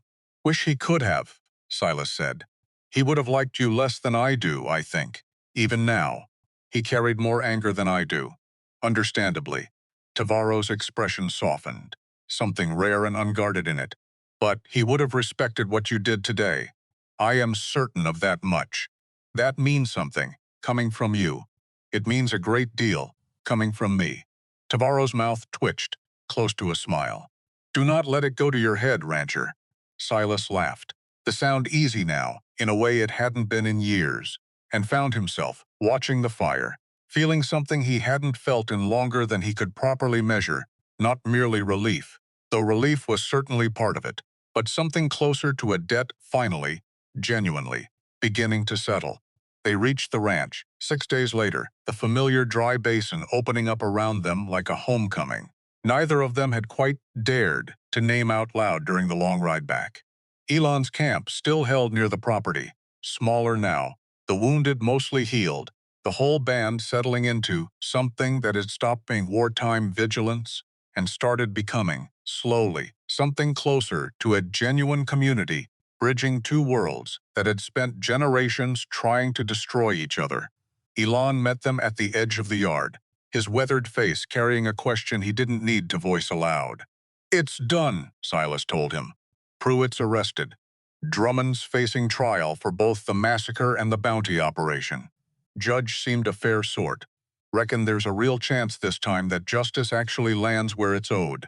A real chance, Elan repeated, testing the words. Not a certainty. No, not a certainty. Never is, in this territory far as I've learned. Silas held the old man's gaze, but it's more chance than existed a month back, before any of this started. That's worth something. Has to be worth something. Elan nodded, slow, something settling in his own weathered features that looked, unmistakably, like a burden finally allowed to ease, even if only slightly. You have given my people something rare, Silas Barrow, he said. Not victory, not fully, not yet, but witness. The truth spoken where it could not be ignored, by men whose word this territory has always privileged above ours. That is not nothing. In my lifetime, it is very nearly everything. But the relief of homecoming, Silas found, carried its own complications close behind it. He found Sala later that same afternoon, standing alone near the fence line, arms crossed, her gaze fixed on some middle distance that had nothing to do with the ranch actually spread out in front of her. You've gone quiet, he said. Different kind of quiet than usual. I am thinking. She didn't turn. Pruitt's associates, his allies in Prescott, the ones Cobb has not yet named or charged, they know your face. Now, my face, what this ranch has become, and what it means to the case that will decide their futures. A long pause. I am wondering how safe you truly are, tying yourself further to me, to this, when men with money and grudges are still out there, still free, still capable of reaching us the way they nearly did on that road. Something cold moved through him because he'd been turning over some version of the same fear himself, quiet, unspoken, since the moment they'd ridden clear of that ambush point. That a way of telling me you're having second thoughts? No. She finally turned to face him, something fierce and wounded, moving behind her steady composure. It is a way of telling you that I am afraid, Silas Barrow, and I do not know what to do with fear that has no clean target to aim itself at. I have faced soldiers, bounty hunters, an arrow and a bullet both, in the same terrible afternoon. I do not know how to fight a danger that wears a banker's face and hides behind lawyers and money instead of a rifle. Neither do I, if I'm honest. He crossed the distance between them, slow, careful. But I know this much. Whatever danger's still out there, it doesn't get smaller by us standing apart from each other. Only gets smaller by us standing together. Same as we did in that yard during the siege. Same as we did in that courtroom.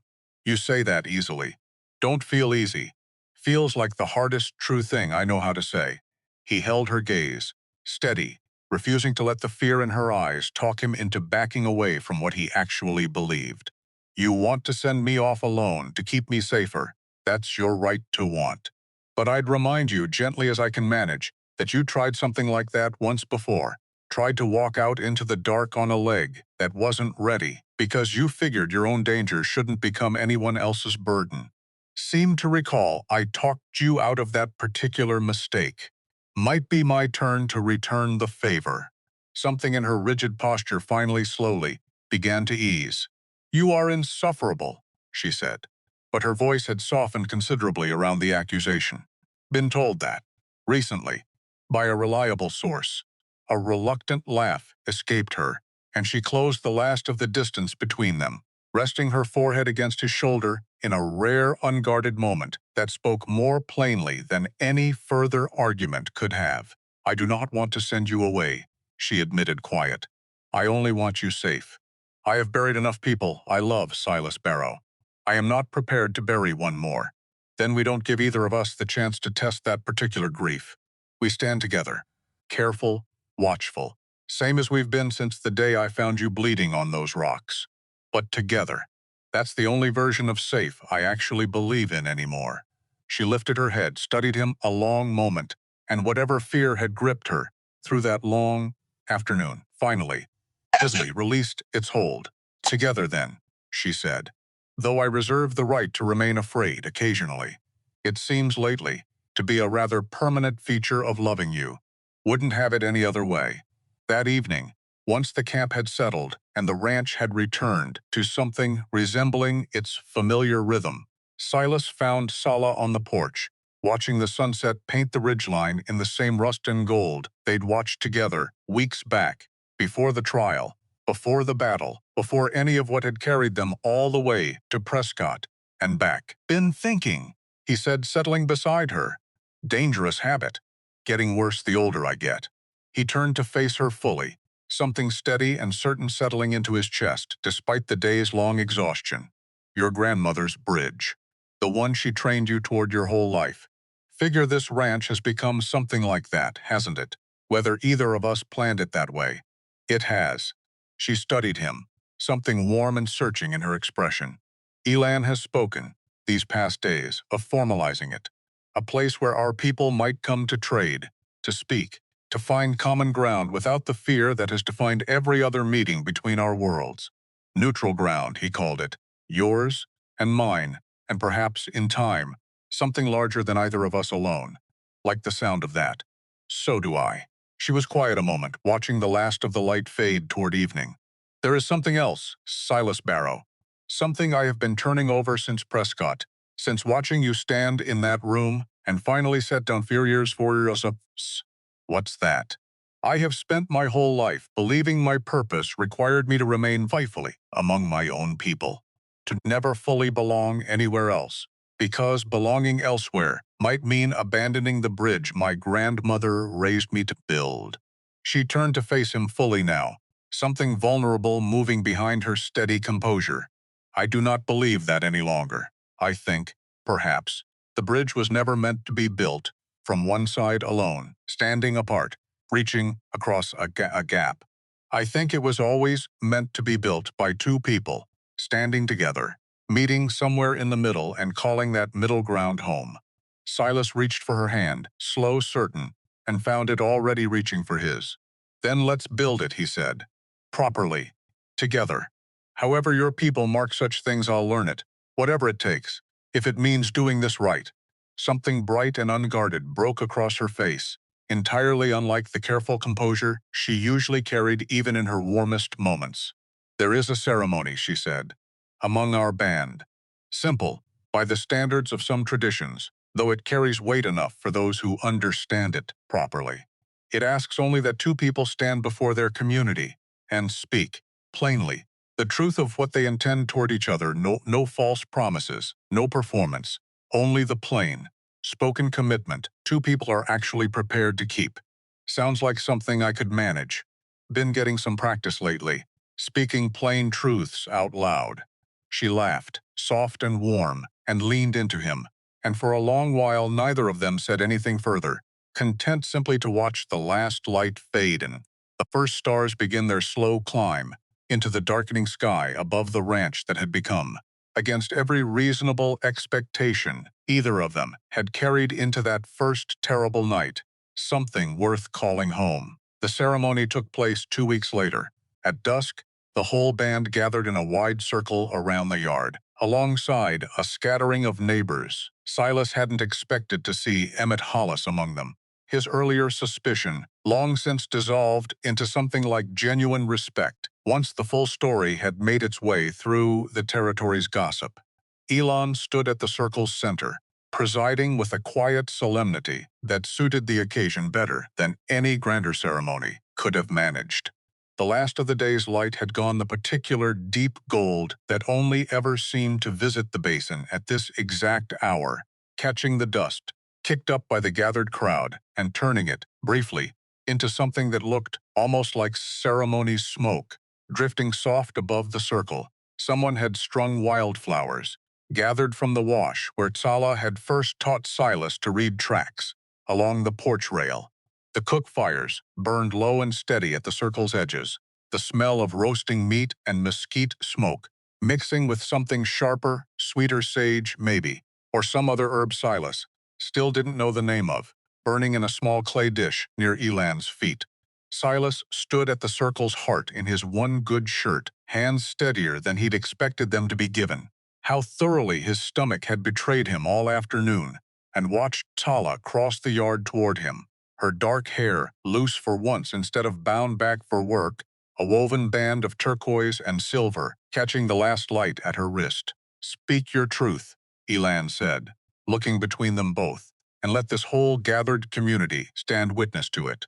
Silas took Sala's hands in his own, steady despite the particular nervousness that had settled into his chest since morning, a different kind of fear than the courtroom had asked of him, quieter, gentler, but no less real for its gentleness.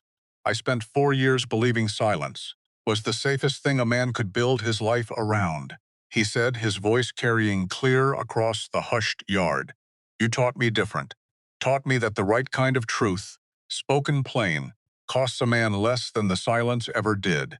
I mean to keep speaking it, every day forward, starting with this: I love you, Tsala. Not despite everything that brought us together, because of every bit of it, the hard parts included. I intend to stand beside you, on this land, for whatever years I'm given, and call that standing the finest work I've ever done." Her eyes had gone bright, unshed tears, catching the last of the evening light, though her voice, when she answered, carried steady and certain across the circle. "I was raised to build bridges between worlds that wished each other harm," she said. "I did not expect the bridge to become a home.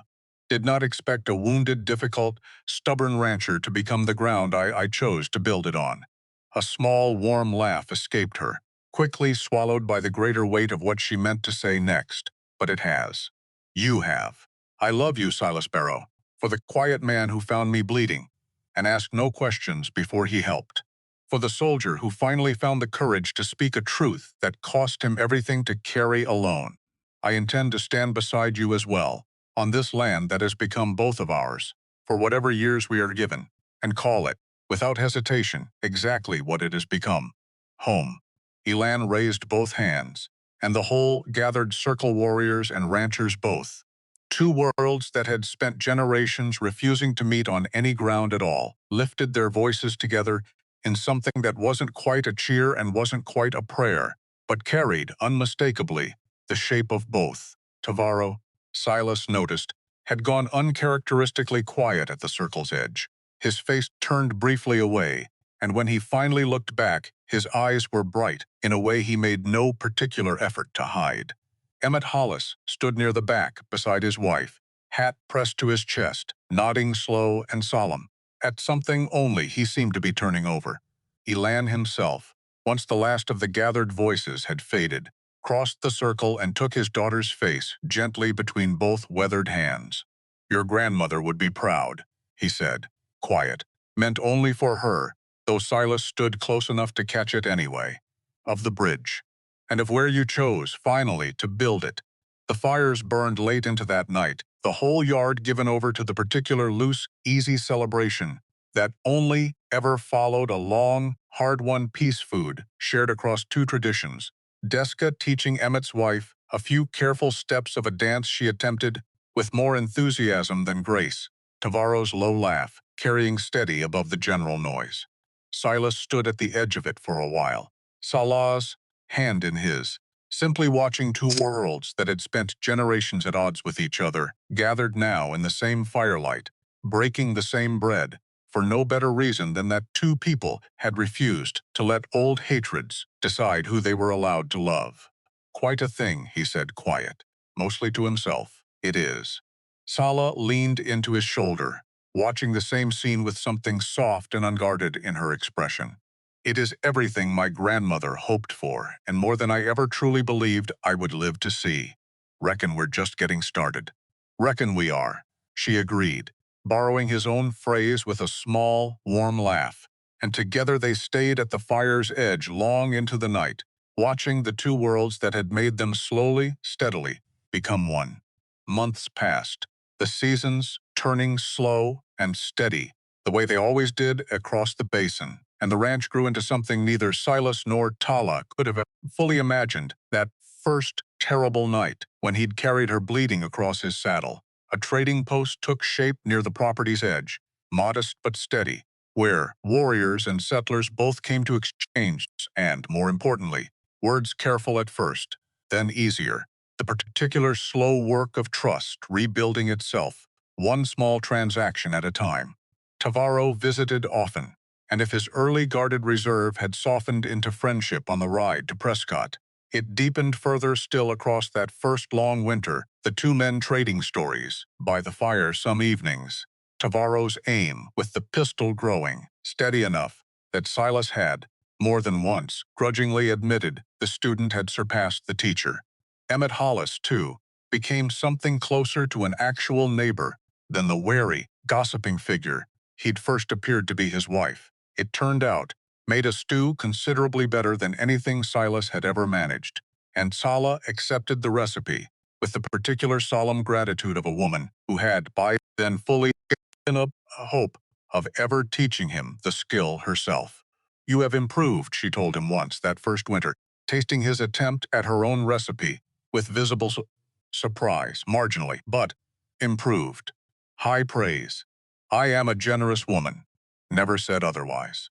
Drummond's trial concluded that autumn, the verdict landing with the particular grim satisfaction of justice, long delayed finally, imperfectly, arriving. Pruitt's case dragged longer, tangled in territorial politics, that Judge Cobb pursued with a stubbornness Silas had come to genuinely respect.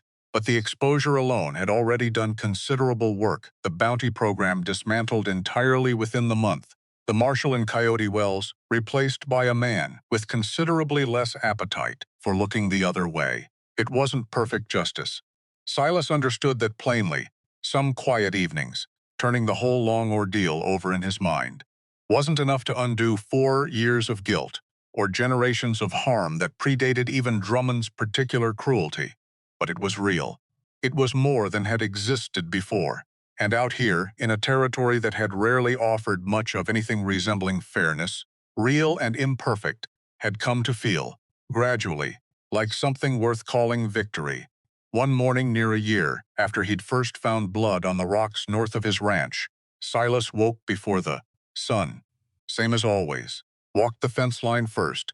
Same as always. But the silence that had once pressed down on him like water over a drowning man had become, entirely, a different kind of quiet full rather than empty, shared rather than solitary. The particular peace of a man who had finally, after so many years of running, found ground worth standing still on. He found Sala already awake, standing at the edge of the yard, watching the horizon where a small group of riders had appeared, moving unhurried toward the ranch in the pale early light. Not a siege this time. Not 80 warriors ringed in silent judgment. Just a handful of traders, coming the way they came most weeks now, to exchange goods and stories and the slow, patient work of two worlds learning, finally, to share the same wide, difficult, beautiful land. Silas came to stand beside her, and together they watched the riders approach, not enemies, not strangers even, but neighbors now. In the truest sense the word had ever managed to hold out here. Good morning for trading, Sala said. Good morning for a lot of things. He reached for her hand, found it waiting, steady and certain, the way it had been every morning, since that impossible first night. Reckon we've got a fair few of those left ahead of us.